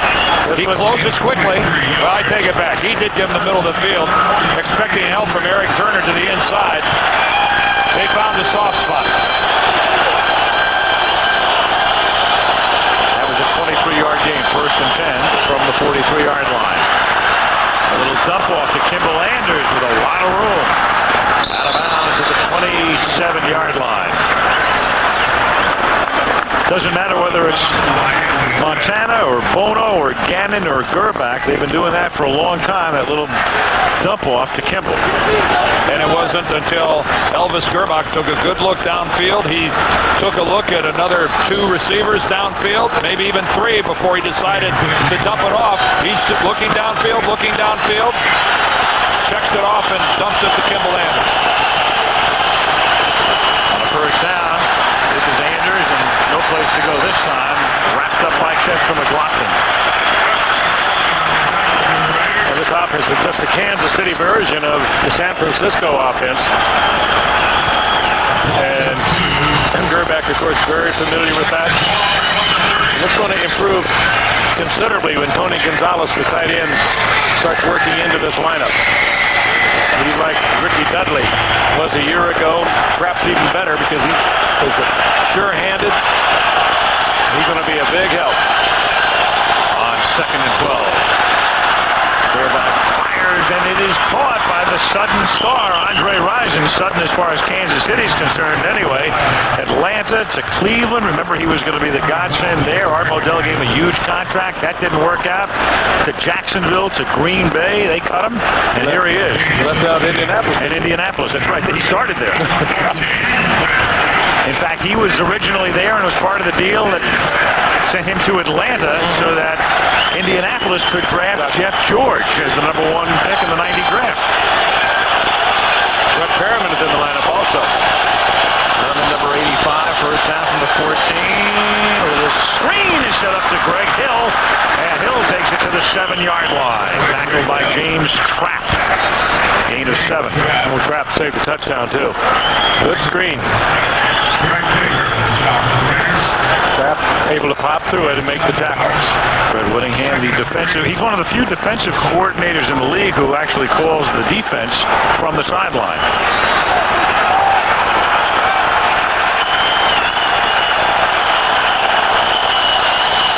2nd and 3 from the 7. Hill. It's pushed back. Nice play by James Trapp. Well, that's one of the things you expect from a strong safety. When you get there, bring something with you and make the good tackle.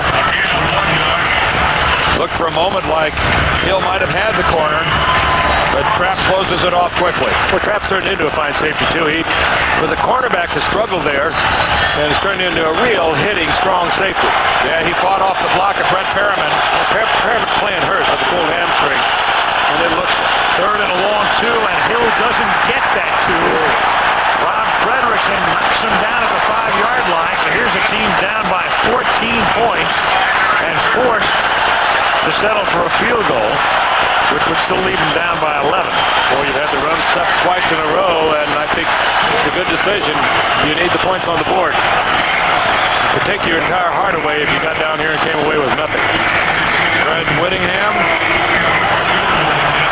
never likes to give up points, but when you're that close to your own goal line, a field goal's not bad. 23-yard field goal attempt. It's a lot better for the Chiefs than it would have been 2 years ago without a 2-point conversion. Then it really would have been a frustrating end of the drive. But at least now, down by 11, well, 2 scores could do it. Could. 27-16.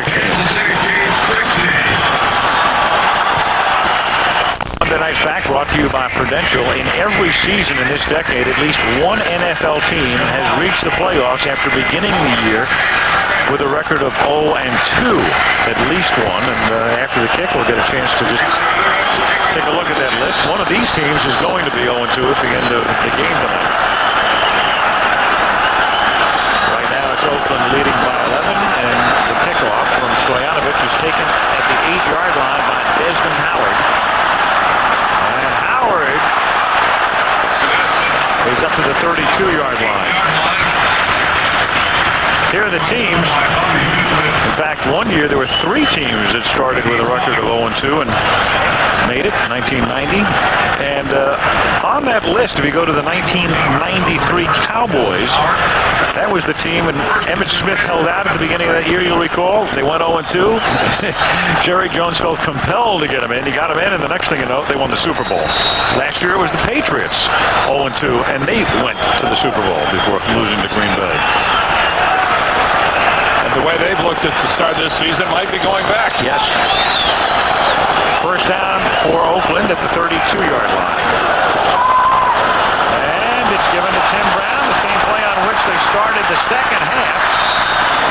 That one gained 12 earlier. This one's a little shorter. It's about a 7-yard pickup. And Lamar Hunt, one of the greats, one of the founders of the American Football League, that franchise that he owned back in 1960, the Dallas Texans, 3 years there. Wonderful man, great gentleman. Hall of Famer, classy man. So is this man. He suffered through last year. Kept a team that was 13-3 in 1995 and wound up 9-7. He made what he felt were necessary changes on a lot of them. Hoffman on 2nd and 3, and he's close to a first down. In fact, frankly, they really had tremendous consistency. When you think about it, over the last 9 years, you have had Lamar Hunt owning the team, of course, since he's been the only owner in the history of the team. Marty Schottenheimer coaching, and Carl Peterson has been the president and, in effect, the general manager. And that's the longest-running triumvirate right now in the National Football League of owner, president / GM coach. Well, it's a wonderful place to be for a franchise, too. That's a great city to play in. You talk to the players, they love to play there. Coaches love to be there. And they're playing for a great owner. You can't get much better than that. It's one of our favorite stops on the Monday night tour. Sure is. We'll be there in early November when they face Pittsburgh. On 3rd and 1, after a stuttering start, Hoffman is able to gain his footing and take it to the 44-yard line. Stopped by Reggie Tung, first down. First down, Raiders. Napoleon Kaufman, I think, has taken himself out of the game. We saw that last week. I mean, he's got a motor that runs at about 100 RPMs too many. And he does really tire down quickly. They like to get the ball to him 20, 25 times, but he needs a little break. So they bring in Joe Aska, and that's not bad. Although in college at the University of Washington, he was able to carry the ball with that kind of a load. And he carried it, lifted up today. He carried it 255 times as a senior. You got a shove here. Donnie Edwards came in and shoved Harvey Williams. Yes, while the ball was in the air. There's a page out of Dick Butkus's old playbook. Harvey Williams is coming across the field, looking back for the ball. The ball's in the air, and that's about as obvious as it gets. There's no foul on the play. The play was behind the line of scrimmage. There will be no interference. Second down. Behind the line of scrimmage. Harvey Williams ran a pattern that came all the way back behind the line of scrimmage. Let's look at it. You see where the ball was. 44-yard line. 44-yard line. This redefines a shallow pattern. Oh, yeah. Well, He was far behind the line of scrimmage after he was hit. That's right. The contact put him behind the line of scrimmage. Practically in the end zone. Well, that redefines a shallow pattern, doesn't it? It does. Second down and 10 now from the 44-yard line. George throws, and it's a low throw intended for Brown and knocked away by Reggie Tung.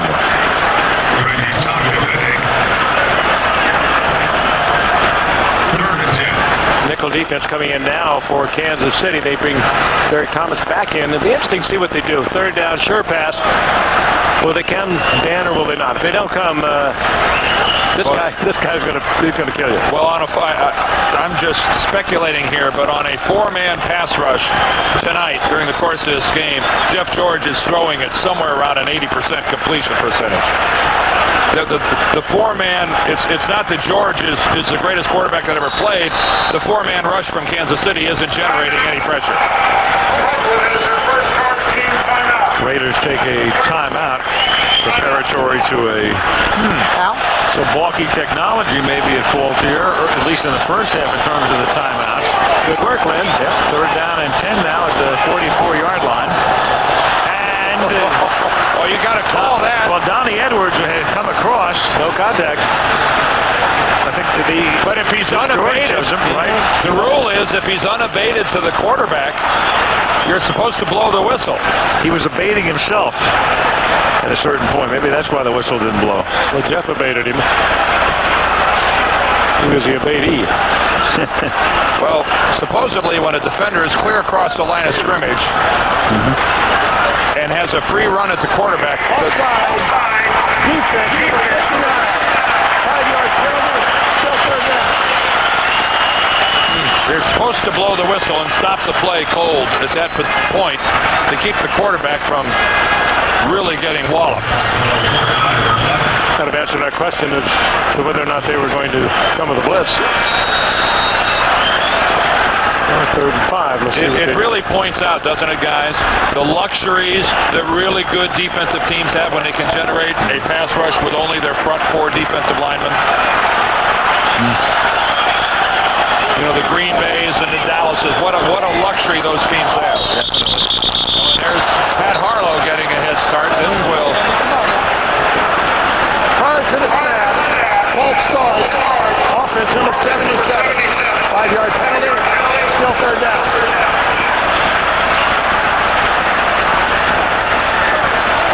This was the previous play. Jeff George kind of. And look at Donnie Edwards fall backwards. You think Jeff George is not a competitor? Yeah, you think he's a little feisty? How about Kevin Green yesterday headbutting Druckenmiller without a helmet before the game? Did that surprise you? Unbelievable. Did that surprise you? No. And yes, it was unbelievable. Incredible. 3rd down and 10 from the 44-yard line. George going deep, and the ball comes loose, incomplete, as James Jett with great speed, and Mark McMillan back there with him, and then a little scrum breaks out. Did McMillan get a hand on that? I don't know whether Jett just dropped it. McMillan is only 5'7", but he glues himself to a receiver. It was such a bad throw, too. Let's take a look. He was right there, and McMillan. Look at that. Oh yeah, McMillan got enough of a. It looked. He had a hand in there, certainly distracted him. It looked like it might have glanced off McMillan's shoulder pad. It did. That's great defensive play by the little man, Mark McMillan. Just got enough of it. No, actually, it missed his shoulder pads. It hit his left arm. And he took it out of there. Yeah. Well, what a marvelous throw, though, by Jeff George. Whoa. McMillan grazed it, and that was all it took. Now the kick by Araguz. They're caught by Vanover at the 13-yard line. 2:42 remaining in the 3rd quarter. And Kansas City will begin deep in its own territory. Mark McMillan, he's been a very functional cornerback. New Orleans, Philadelphia, now over here.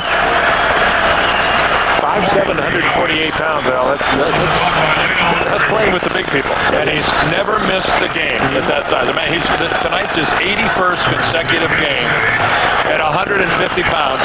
That's remarkable. Don't forget, check out all the NFL stats and stories and all of the rest at NFL.com on your computer. Where to do it? Well, good question. On your electric mixer? On your harmonica, the 14-yard line, the flag is thrown. Oh yeah, Albert was way in there too early. Ted Popson got popped by Lewis. Lewis just did not time that out. He's so good at it. And he knows it. Pass interference. Defense. Number type of a year 1983 was for Cabernets and Chardonnays. But it sure was a heck of a year for cornerbacks.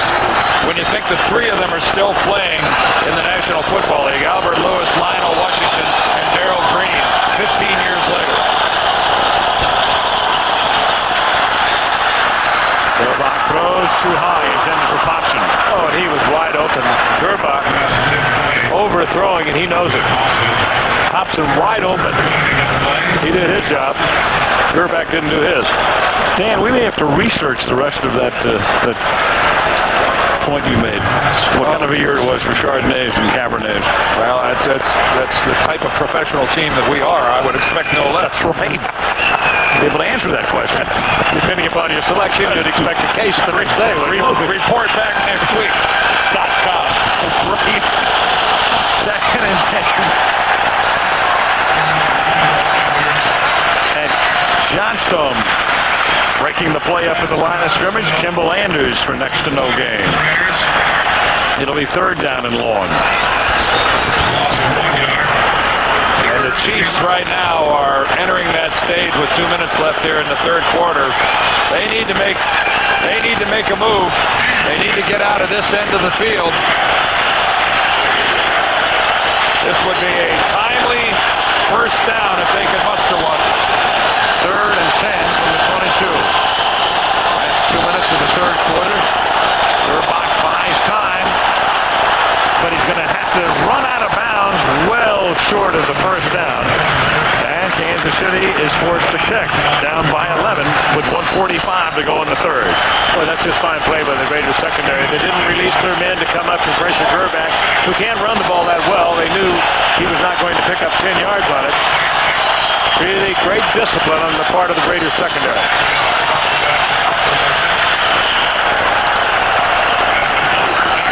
How many games have they lost when they trail at the half end? 16 in a row, I believe. Yep. Aguilar's kick. Hold in 32, Desmond Howard. Turns it back upfield, gets into Chiefs territory, takes it to the Kansas City 44-yard line. Ooh, what a weapon. Ran laterally, picked his spot, shot downfield. Well, he got a block. He got a block back at the beginning of this thing that was looking like it was going to be awful close to a block in the back.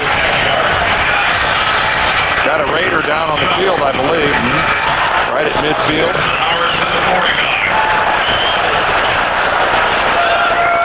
Well, it's just the old picket line, and it works so well. There's the block right there. Got another one coming up here, too. John Henry Mills, I believe, was the Raider that... There's another one in the back that they could have called. Desmond Howard runs so well in traffic. Wonderful instincts. You never get him oozing and pecking. He just is slanting and accelerating with every cut. And look at the speed with which he takes it upfield. That's Albert Lewis. 15 years and playing on special teams. Yeah, I'm just thinking the same thing, Frank. And what the heck is he doing? I almost got to be thinking, what in the world is this? I'm 37 years old, for crying out loud. Second oldest cornerback in the league. Only older cornerback is Darrell Green of the Redskins, who will never quit, I'm convinced. First down from the 45.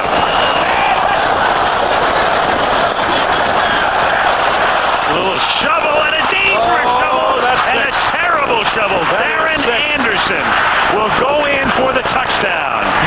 Well, Brett Favre did it yesterday in the game at Philadelphia, and it was intercepted. Todd Sauerbrunn did. Todd Sauerbrunn did it for a two-point conversion last week, and Jeff George just makes a terrible play. Sometimes you think you can just do anything. Sometimes you're so competitive, you make really dumb mistakes, and we just saw one. Might have to resurrect the Bonehead Award. Yeah. That was mind-numbing. And just trying to make something happen. Give a lot of credit there to Anthony Davis, who went right over Napoleon Kaufman. It was the pressure of Anthony Davis. That was a big-time play by Davis. Wasn't it James Hasty that turned a Kansas City Raider game around a couple of years ago with an 80-yard interception return? And now KC will go for 2 because they're down by 5, and this is only the second interception of Darren Anderson's career. And give Gunther Cunningham at least some credit. The blitz that time paid off big time for the Kansas City Chiefs. It was a delayed blitz, too, Dan. They came from the middle. Anderson in his 6th year in the league. 27-22, 2-point conversion to try to... Oh, the outside guy's wide open and uncovered. Too late for that. Over the middle. Left away.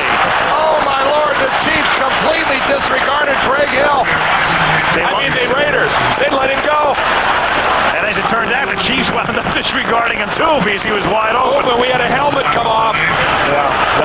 Well, there's a helmet off the head of Eric Turner. And he put it back on as quickly as he could. Maybe we ought to consider intent. After the incompletion, unsportsmanlike conduct, number 42, on the defense, removing his helmet. 15-yard penalty on the kickoff. They won't like that here. Well, it means that the conversion is unsuccessful. That stands. The Raiders are confused because of Greg Hill being left alone on the outside. Rob Frederickson doesn't know what to do, so they just let him alone.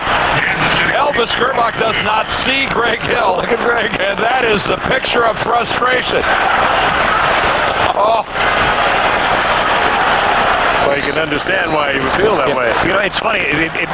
Kansas City had everything going. You line up in a formation you rarely use in a 2-point situation where Oakland is a little distressed over what's just taken place. You get exactly what you want, and your quarterback doesn't look at you. That's Paul Hackett's intent, where it was by flanking out Hill, he puts a running back and a wide receiver. Obviously, the Raiders one of them treated him as a running back, one of them treated him as a wide receiver, and they left him alone. Wow. That's 2 points that was there for the taking, and the Chiefs weren't up to it. Marty's going, I know you were open, but I didn't have the ball. Because I've worked so hard in the offseason on my catching, my reception game. Would have been a 3-point ball game. Now it's 5. Well, we have had a little bit of everything to this point. Pretty wild one. As OMC would say, how bizarre. 27-22 as Desmond Howard is back to receive the kick, and this one should go into the end zone, but just barely despite the 15-yard penalty, and Desmond Howard brings it back to the 15-yard line. 56 seconds remaining in the third quarter. A rather lengthy third quarter. Yes.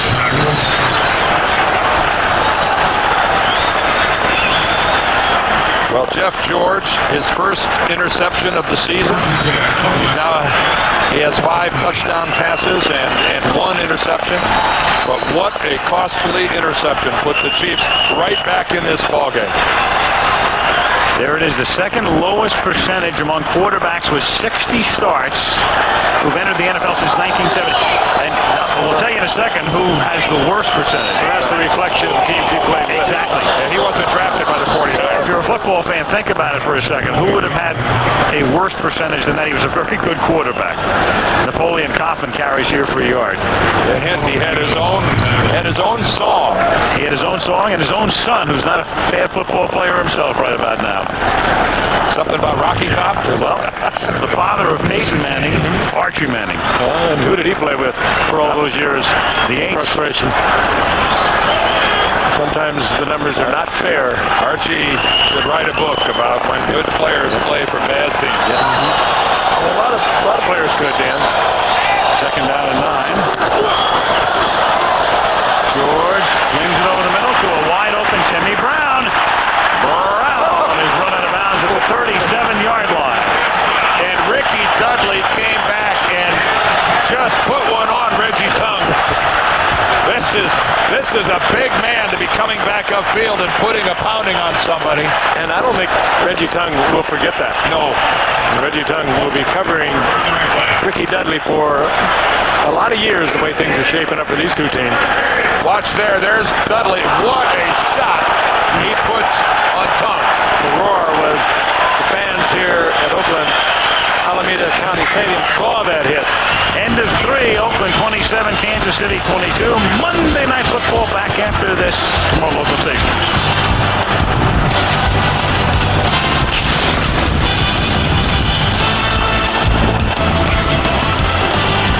Quarter starts in Oakland. First down for the Raiders from their 35-yard line. They lead by 5, and Tim Brown begins the period, making a catch and forced out of bounds by Terry Wooden there for a gain of about 6. Elvis Burback, his team down by 5 and blowing the opportunity to find the wide open Hill on that 2-point conversion play. Well, both of them just have to forget it. There's a lot of football left to be played here for Greg Hill. 15 minutes worth, and that play is gone. Forget it. Second down, 3. Tip incomplete. Bart got a hand on that with it. Well, a 5-man rush that time by Kansas City. Just keep showing something a little different, and I think that's what we're going to try to do. Gunther Cunningham playing the mind game with the Oakland offense. Well, Gunther just more than anything wishing I could get some semblance of a pass rush out of just my 4 up front guys. It's not happening. 3rd and 3. That's Tim Hall in motion, number 45. And George has it deflected and incomplete. Tipped by Donnie Edwards. So a couple of tip passes. 4th down. Raiders to punt. Let's take a look at the statistics now through the first 3 quarters of play. A total of 49 points having been scored in the game. Interesting game. It's seesawed back and forth. The momentum that is. 3 bars. Total yardage, just about even. Turnovers, KC turned it over 3 times, and Oakland's only turnover was the errant pass by Jeff George that was intercepted by Darren Anderson. Leo Araguz. Deep punt, and caught. And that's a mistake. You don't fair catch it inside the 10-yard line, but Vanover just did it at the 7. That's a large mistake. 51-yard boot. Gerback starts deep in his own territory. Weiser, Frank Winters, the Packers center, broke small bones in his left foot, questionable for the Packs game next Sunday. Stanley Pritchett, the Dolphin fullback, dislocating his right kneecap. Big blow for Jimmy Johnson, gone at least 2 months. Lamar Lathan of the Carolina Panthers, arthroscopic knee surgery, misses at least a week. And Ike Hilliard, the Giants' good-looking rookie wide receiver, neck sprain, gone for about 6 weeks. Here's Greg Hill trying to give him some room to roam up to the 16-yard line for a gain of 8. Guys, you know when a guy really gets the hook, when you know you're not going to play anymore, when your defensive team is out on the field and you're sitting on the bench over with the offensive football team. And that's what Larry Brown is doing right now. Look at that. He's sitting over with the offensive team. He can't see at all what's happening out on the field. I think it's pretty safe to say that he's been given the big hook by the Raiders. Second down and 2. Hill, he picks up the first down. And that's a costly hook, too. A lot of people around the league were very surprised. Al Davis loves trophies. And in a way, Larry Brown was a trophy because he was coming off a Most Valuable Player award in the Super Bowl. He had those 2 picks against Neil O'Donnell in the Dallas-Pittsburgh game. And a lot of people around the league who know a lot about football felt that Davis ridiculously overpaid for Larry Brown. Well, to fit into his type of defense, I think they were concerned about that. The Raiders love to play the man-for-man defense, and Larry Brown did not play that much man-for-man, particularly the year before when he had the good season. I think with 8 interceptions or something like that. Big toss to buy time, and it opens it up over the middle for Tony Gonzalez, the rookie tight end from the University of California. First down at the 40-yard line. Because he took Desmond Howard, you could call him a trophy too, but what an addition he is. That's a running trophy that he's got. Well, all the other defensive players are over there gathered around Fred Whittingham, the defensive coordinator who works the game from the sideline, ready to go in with whatever defensive package he might call. Larry Brown wants no part of that. First and 10 at the 39.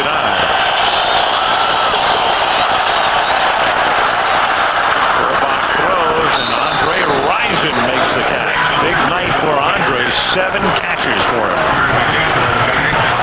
And you're wondering how Elvis Gerbach can do with the deep out. You saw it right there. A lot of arm. Good move by Rison. And even separation from the cornerback. And you know, Frank, even though they only scored 3 points against Denver last week, Gerbach really played a pretty good football game. And people in Kansas City were pleased with the way he performed. And from what we've seen tonight, looks like a pretty good move by Kansas City to sign this guy.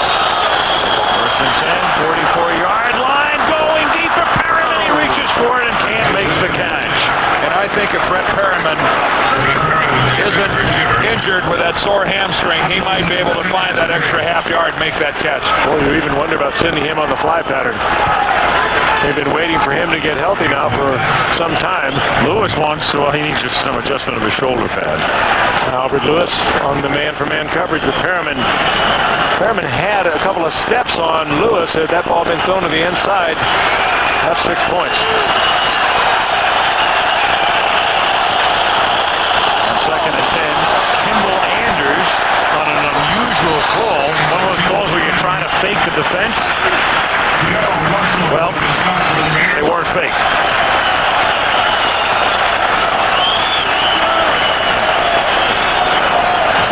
Kind of call if you make it at home, the whole stadium boos. Well, that's true. But to the Chiefs and Paul Hackett's credit, we've seen Anders break that play several times tonight for a couple big chunks of yardage. Barney Schottenheimer's new favorite word, chunks. He wants yardage and chunks. They need a chunk of 8 here to convert. And they don't get it. Incomplete, intended for Damon Hughes. Covered by Lewis. And good Gerbach by Lewis. Gerbach would have had to throw that perfectly for the completion, again, because of the coverage of Albert Lewis. But I think that Elvis was looking over at referee Gary Lane. He wanted some type of a call for a late hit or roughing. Darrell Russell, the high-priced rookie. And Russell really didn't do anything wrong. No. He could have driven him into the ground a lot harsher than that. Louis Aguiar. A floater, fair catch called for, but not made, and down by the Chiefs at the 6-yard line. Heading the Raiders there with 10:58 left in regulation. It's Oakland 27, Kansas City 22. Monday Night Football from Big D next Monday. Here's Kaufman picking up 2 up to the 8-yard line. You know, the point, guys, even though that last drive of the Kansas City Chiefs didn't generate any points, it was one of their best drives of the night. Starting from their own 8-yard line, they take it all the way down the field, and when they turn it over, the Raiders start at their own 6. That's a very effective change of field position. It'll be a better drive if they play defense now here. Right. They need to get this ball back in midfield. And they have them deep right now, 2nd down and long. It's 2nd down and 9 from the 7-yard line.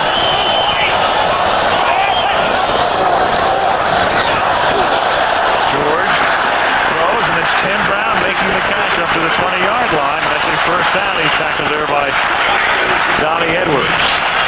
ABC's Monday Night Football is being brought to you by the complete line of 1997 Lincoln and Mercury automobiles. Lucent Technologies. We make the things that make communications work. Visa, the preferred card of the NFL. It's everywhere you want to be. And First Brands Corporation, makers of STP Complete Fuel System Cleaner.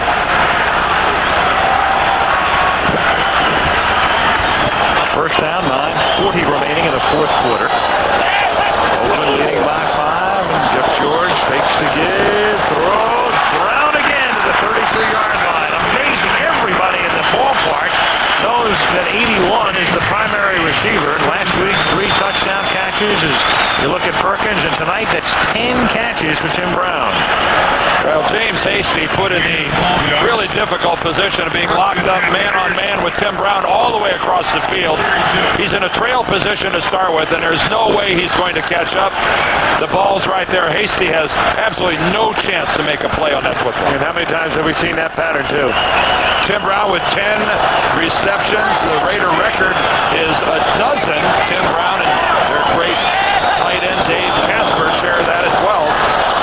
So Tim Brown with a lot of time left. I would have thought Todd Christensen would have been in there, too. He had a couple of great years. And Christensen had a year or two where he had over 90 receptions, I remember. That's a pretty good night's work when you start knocking down at a dozen receptions.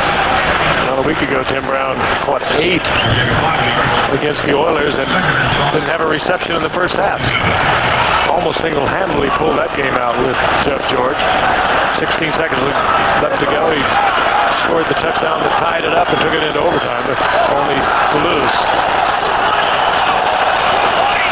2nd and 5 from the 37. Already, in effect, Oakland has pretty much negated the drive that Dan talked about, a good-looking drive, but by getting it out to this point, even if they don't convert here, a punch still going to probably send Kansas City deep into its own territory. It's a 22-man game. The offense put on a good drive, got the defense in great field position, and the defense thus far hasn't been able to do anything with it. Big play for him right here. And the 2-point conversion could really come back to bite them because they're down by 5 and not down by 3. 3rd down and 4. It's getting bigger with every tick of the clock.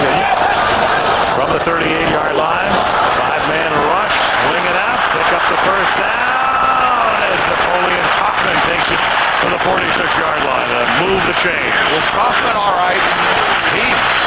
Everybody was slipping, but even he looked like he went down without being really challenged all that much. He's looking like a fatigued football player. And he's taking himself out again. He did it a couple times last week. They finally had to take him.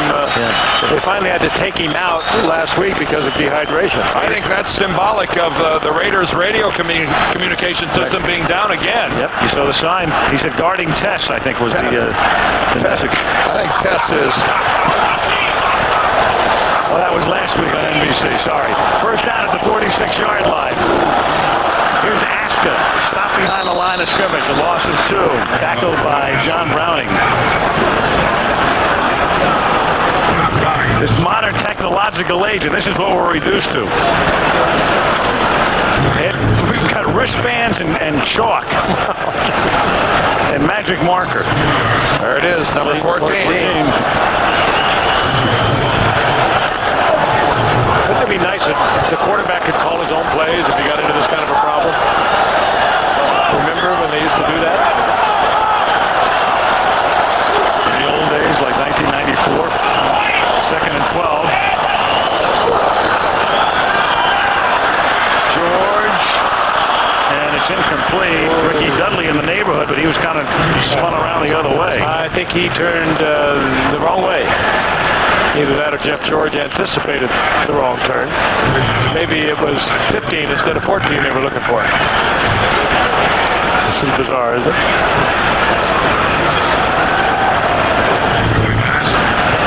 The 3rd down, 12, a very big play coming up here for Kansas City. Not only in terms of not necessarily field position at this point, but now that the clock becomes a huge factor. You pick up a first down, you can chew up another 2.5 minutes. 3rd and 12. They rush 4. George throws. Picked off. Another interception. This time it's Dale Carter. And the Chiefs have it in Raider territory at about the 40-yard line. Intended for Ricky Dudley. Yeah, but Jeff George again throwing completely off balance. Tried to flip it out. Carter is too quick for that.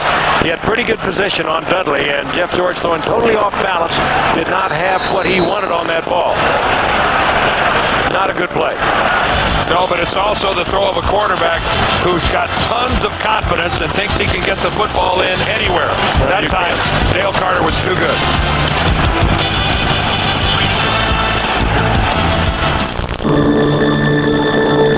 lot of fun. Looking forward to it next week in Dallas. The Cowboys and the Eagles. Always fun. Meanwhile, the Raiders have got themselves back in trouble. Jeff George trying to do the impossible and throwing it off balance against the Pro Bowl defender, Dale Carter, who reacted quickly on the ball intended for Ricky Dudley and gives Kansas City possession. He had 3 interceptions last season. Gets 97 off to a start here in the second week. And very timely.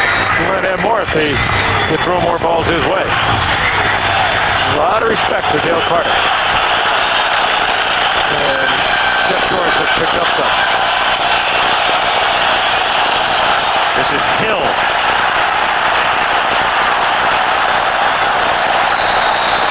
What a job just to get back anywhere close to the line of scrimmage. Boy, now you look down there, Dan, these big guys today are so fast. Big Hill, with all his quickness, he could not get away from the 280-pounders. They are so swift. This is a north and south game today. That time he couldn't get away from a 320-pounder, Darrell Russell. That's why he was the number 2 player taken in the draft. Second and 10 from the 44-yard line.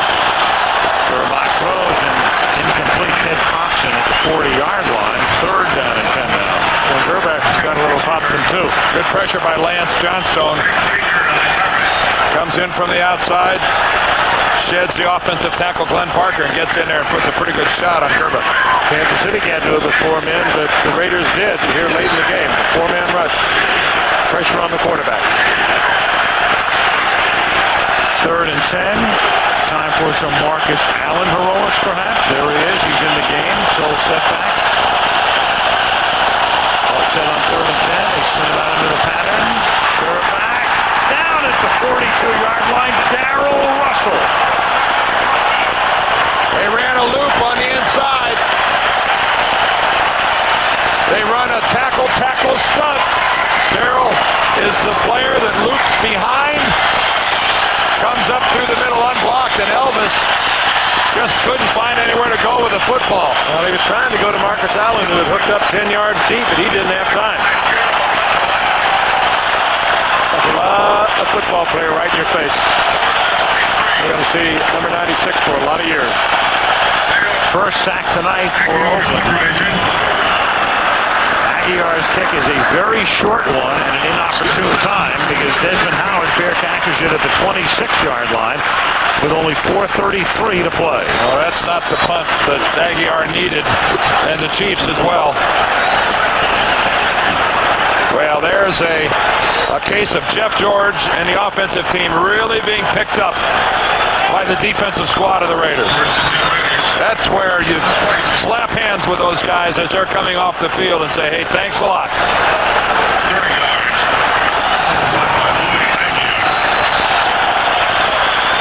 And right now, I think Gunther Cunningham and the Chiefs defensive team, they've got to take some chances. They've got to. I don't know how many tricks he has, but he better use them all. And that's also the way you can get hurt badly. From the 26-yard line, Hoffman swings to the outside and goes nowhere. Donnie Edwards wraps him up. Of course, they are anticipating the Raiders working on the clock. And they have to think about timeouts even at this point. They have, do the Chiefs, all 3. Napoleon Kaufman right now is a running back that just doesn't seem to have it. He just doesn't have any quickness, any burst. Just walking back to the huddle after that play. There could be any residue, you think, from left over from last week when he had the dehydration. You had to give him fluids intravenously.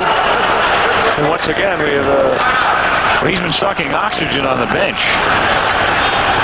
yeah, but it's not that kind of a night.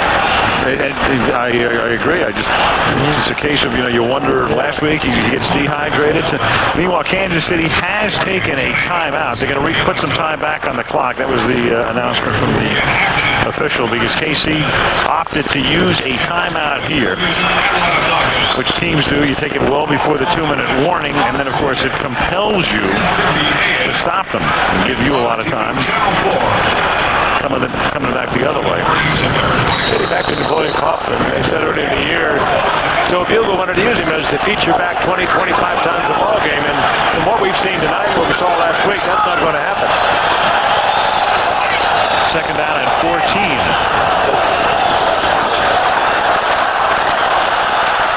George on the run to Tim Brown. A big play, a loose ball that they're going to say it's Oakland's ball. The Brown caused the fumble. He gets hit by Reggie Tong. The play is over. Oakland ball.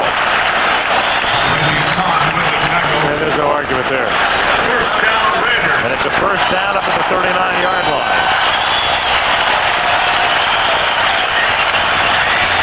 Marty grimacing, among other things. You gamble when you take your timeouts as he did. You can't second guess that, but then your defense has to hold. 11 receptions now, 155 yards for Tim Brown. One away from the Raider record. The knee of Reggie Tong hit the football, but Tim Brown was already in the seated position. And this is Dale Carter spilling Kaufman, and Kansas City has to take a timeout here, so now they're down to 1. Tim Brown, last week and this week, it's funny, you think about this team, the great receivers capped off by the Hall of Famer Fred Biletnikoff, Cliff Branch, and the rest. First guy in the history of the Raiders to go over 150 yards receiving in back-to-back games. TB, he's a good one. Timeout.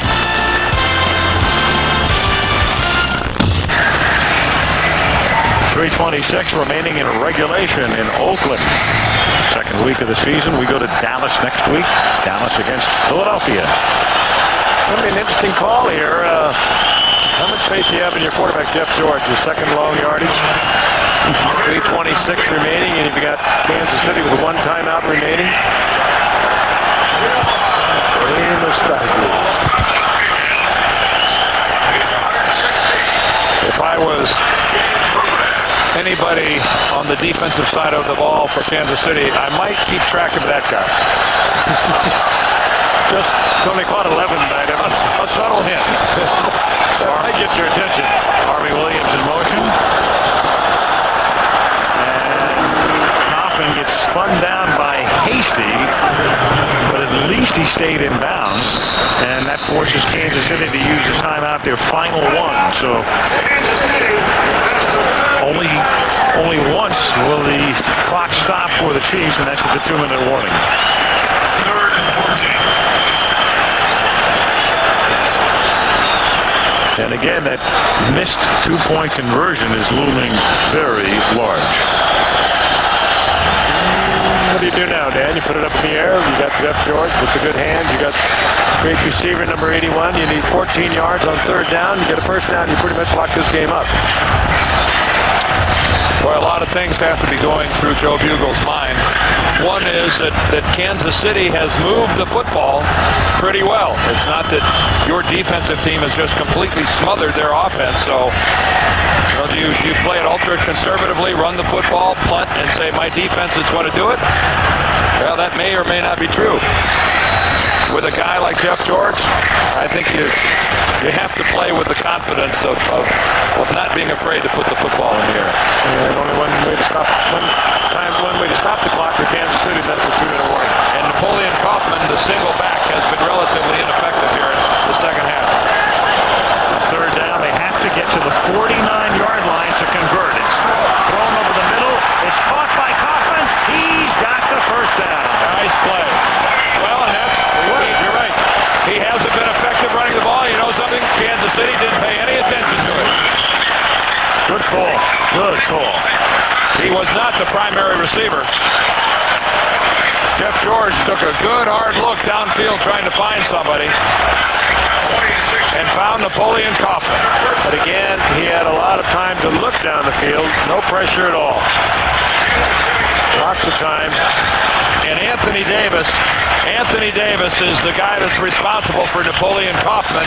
He's looking right at him when he comes out of the backfield and then lets him go. Anthony Davis has had a long night. Joe Aska.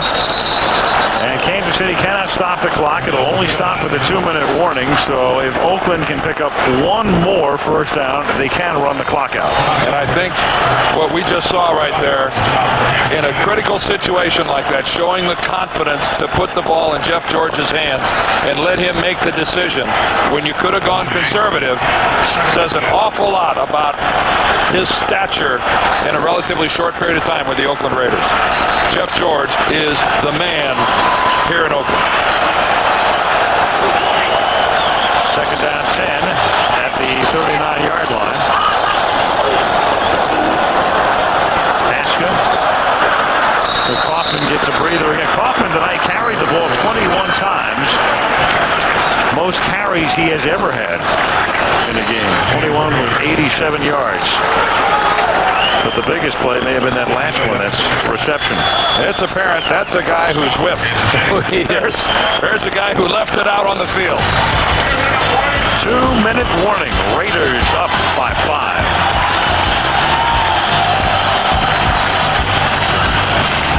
What would happen if when the quarterback threw a pass, there was nobody in the end zone to make the catch? We wouldn't win. It's the same for the United Way volunteers in your community. But what if there were no volunteers to feed the hungry or help a needy child? We wouldn't win. This year, you'll be seeing a new NFL United Way team. Together, we're building better communities. NFL, United Way, and you! The power of teamwork.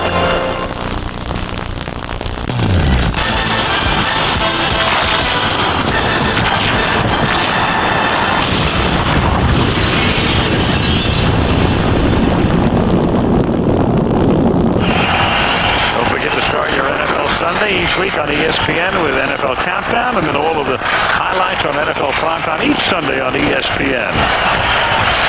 Don't forget, next week we'll be in Dallas as the Cowboys take on the Philadelphia Eagles. Great rivalry resumes. We've done some Dallas-Philly games in the past on Monday Night Football, and they have been memorable.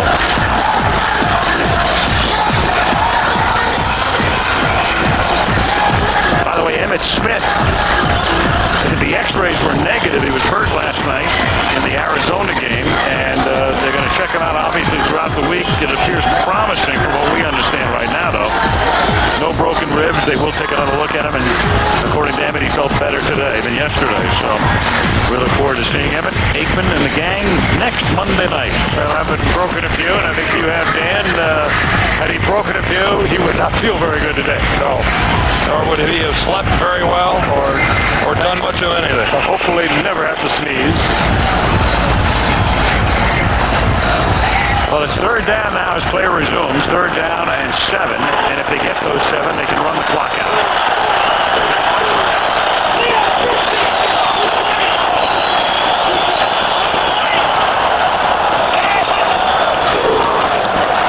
And it's a draw, and they won't come close. And Browning knocks down the ball carrier, Napoleon Kaufman. George winds up in the dirt. And now they can take the clock all the way down. In fact, they'll probably take it all the way down and take the penalty if they have to, because they're going to punt anyway. 4th down, 10 yards to go. There's a man on an island right now. Well, the cornerback is always on an island, but that's an island of a different sort right now, Larry Brown. He had to be in the defensive scheme at the beginning of the game because he was in the game when Andre Rison made a key catch on him that turned into Kansas City points. And he came out in the second half, and he has not taken part in any kind of the defensive meetings or get-togethers. That's the first time he got up from the bench right there. Good time to go home.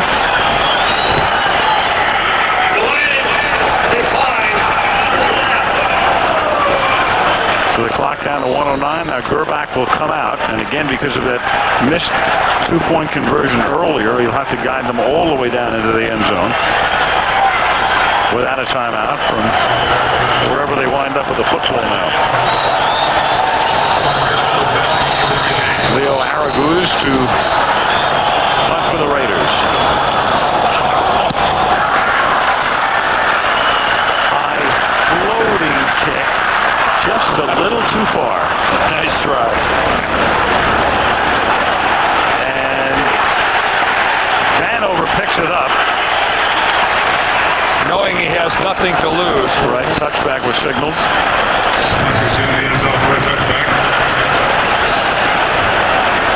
And Gerbach now needs to go 80 yards in 58 seconds with no TOs.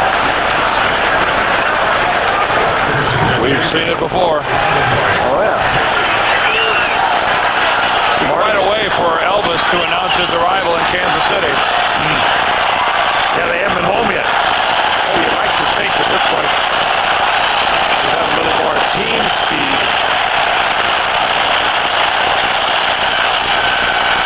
Trips right. Three-man rush coming. Marcus Allen in the game to keep him in the block. Gerbach throws, finds the open man. It's a 19-yard pickup to Lake Dawson, who's been quiet tonight. First catch of the evening. James Trapp with the tackle. Again, no timeouts for KC. To the 40. Three-man rush again. Swing it out. Dawson. This time only a 2-yard gain, maybe one. Second down.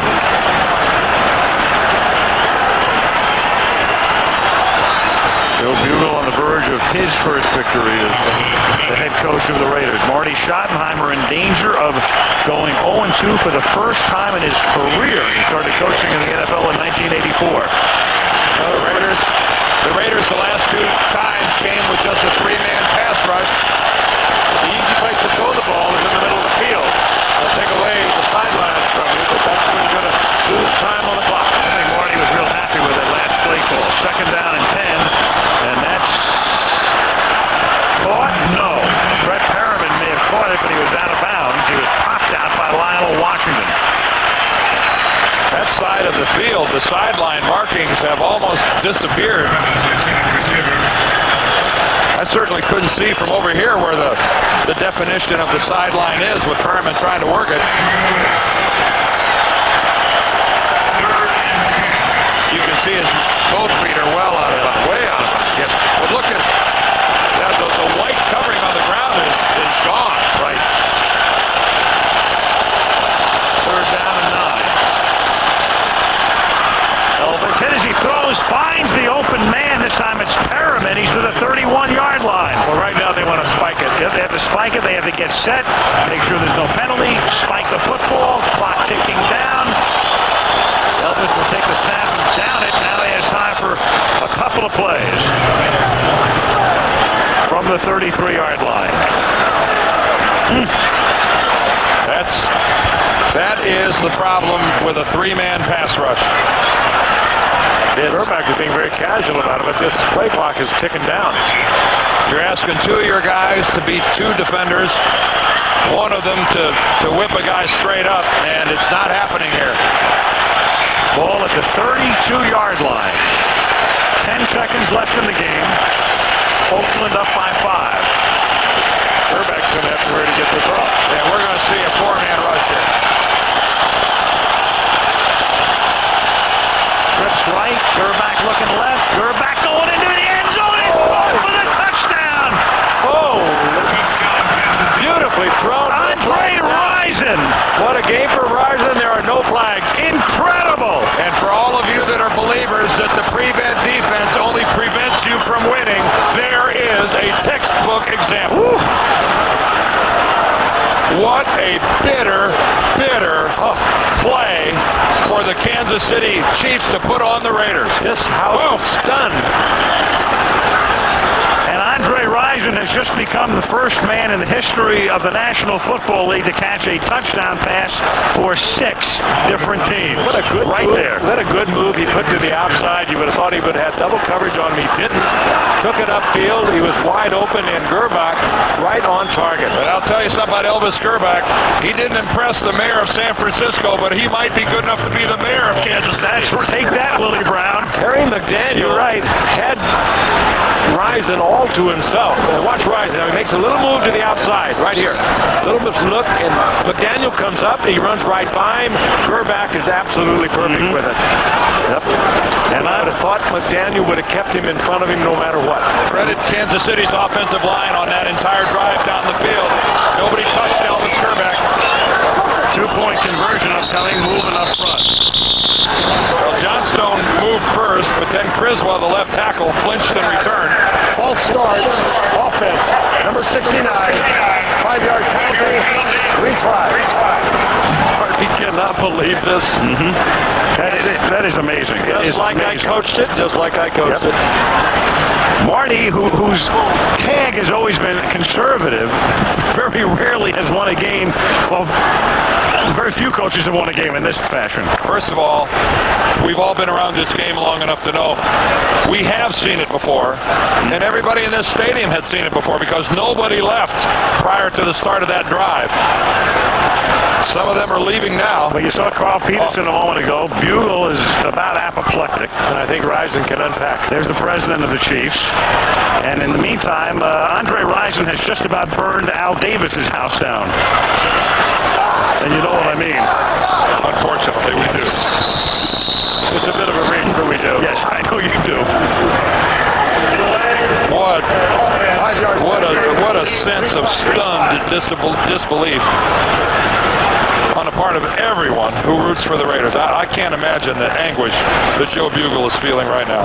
This tacked on to last week when they lost to the Oilers. Well, I'll tell you, do you think this game doesn't hurt?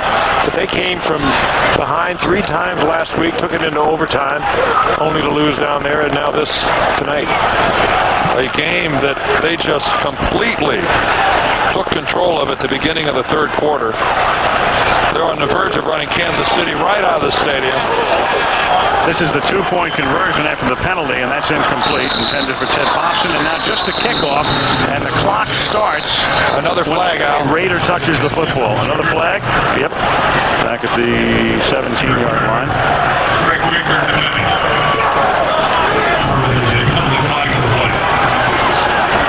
And so this will be the Chiefs. Holding. Offense. Number 69. Penalties declined. Try is no good. Chiefs' 13th win against 2 losses in the 1990s against the Oakland Raiders. Now, just say this. We still have a possibility of a Desmond Howard return here. We do, but if he winds up with the football, and this has to be a little ground ball to one of the up men. If Pete Stoyanovich kicks this ball to Desmond Howard, and he runs it back for a touchdown, I want somebody to keep a camera on Marty Schottenheimer as he goes after Pete Stoyanovich. Right. Marty will be in court tomorrow being arraigned. Stoyanovich will be in Oahu. And meanwhile, Dan talked about that streak at halftime, and it will continue. 17 consecutive times do the Raiders trail at the half and lose the game. And also, we talked about their performance in close ball games. Here we have another 7 points or less ball game that the Raiders lose. Well, Andre Rison, he's an emotional and a volatile guy occasionally, and started his career in Indianapolis and then to Atlanta and in and out of the headlines, and wore out his welcome in Cleveland. He was going to be the salvation there, and then to Jacksonville, and Coughlin said that's enough of that, and to Green Bay, and they used him because Brooks got hurt last year and he was functional but didn't re-sign him, and he's really good. And KC said, hey, look, he's the kind of guy we need. And he just paid for his entire year's contract tonight. It'll be one of those Cal Stanford plays probably. Well, they did get it to Desmond Howard. They got it to the right guy, but the game ends with Howard tackled at the 47. And the Kansas City Chiefs have pulled off a miracle victory. No other way to describe it. And in the long history of this series, it's appropriate that right now, after 74 battles, there have been 2 ties, and the Raiders have won 36 times, and the Chiefs have won 36 times. Less than a minute, no timeouts, a new quarterback, whole new offensive set of players with Andre Rison and Perriman and people like that, and look what happened. Think of all the people who turned this off. When they wake up in the morning, call them tonight. I don't know what happened. I hope there weren't many. Talk to you from Dallas next week. Until then, Al Michaels, Franklin for Dan Deerdorf, Lynn Swan. Good night from Oakland.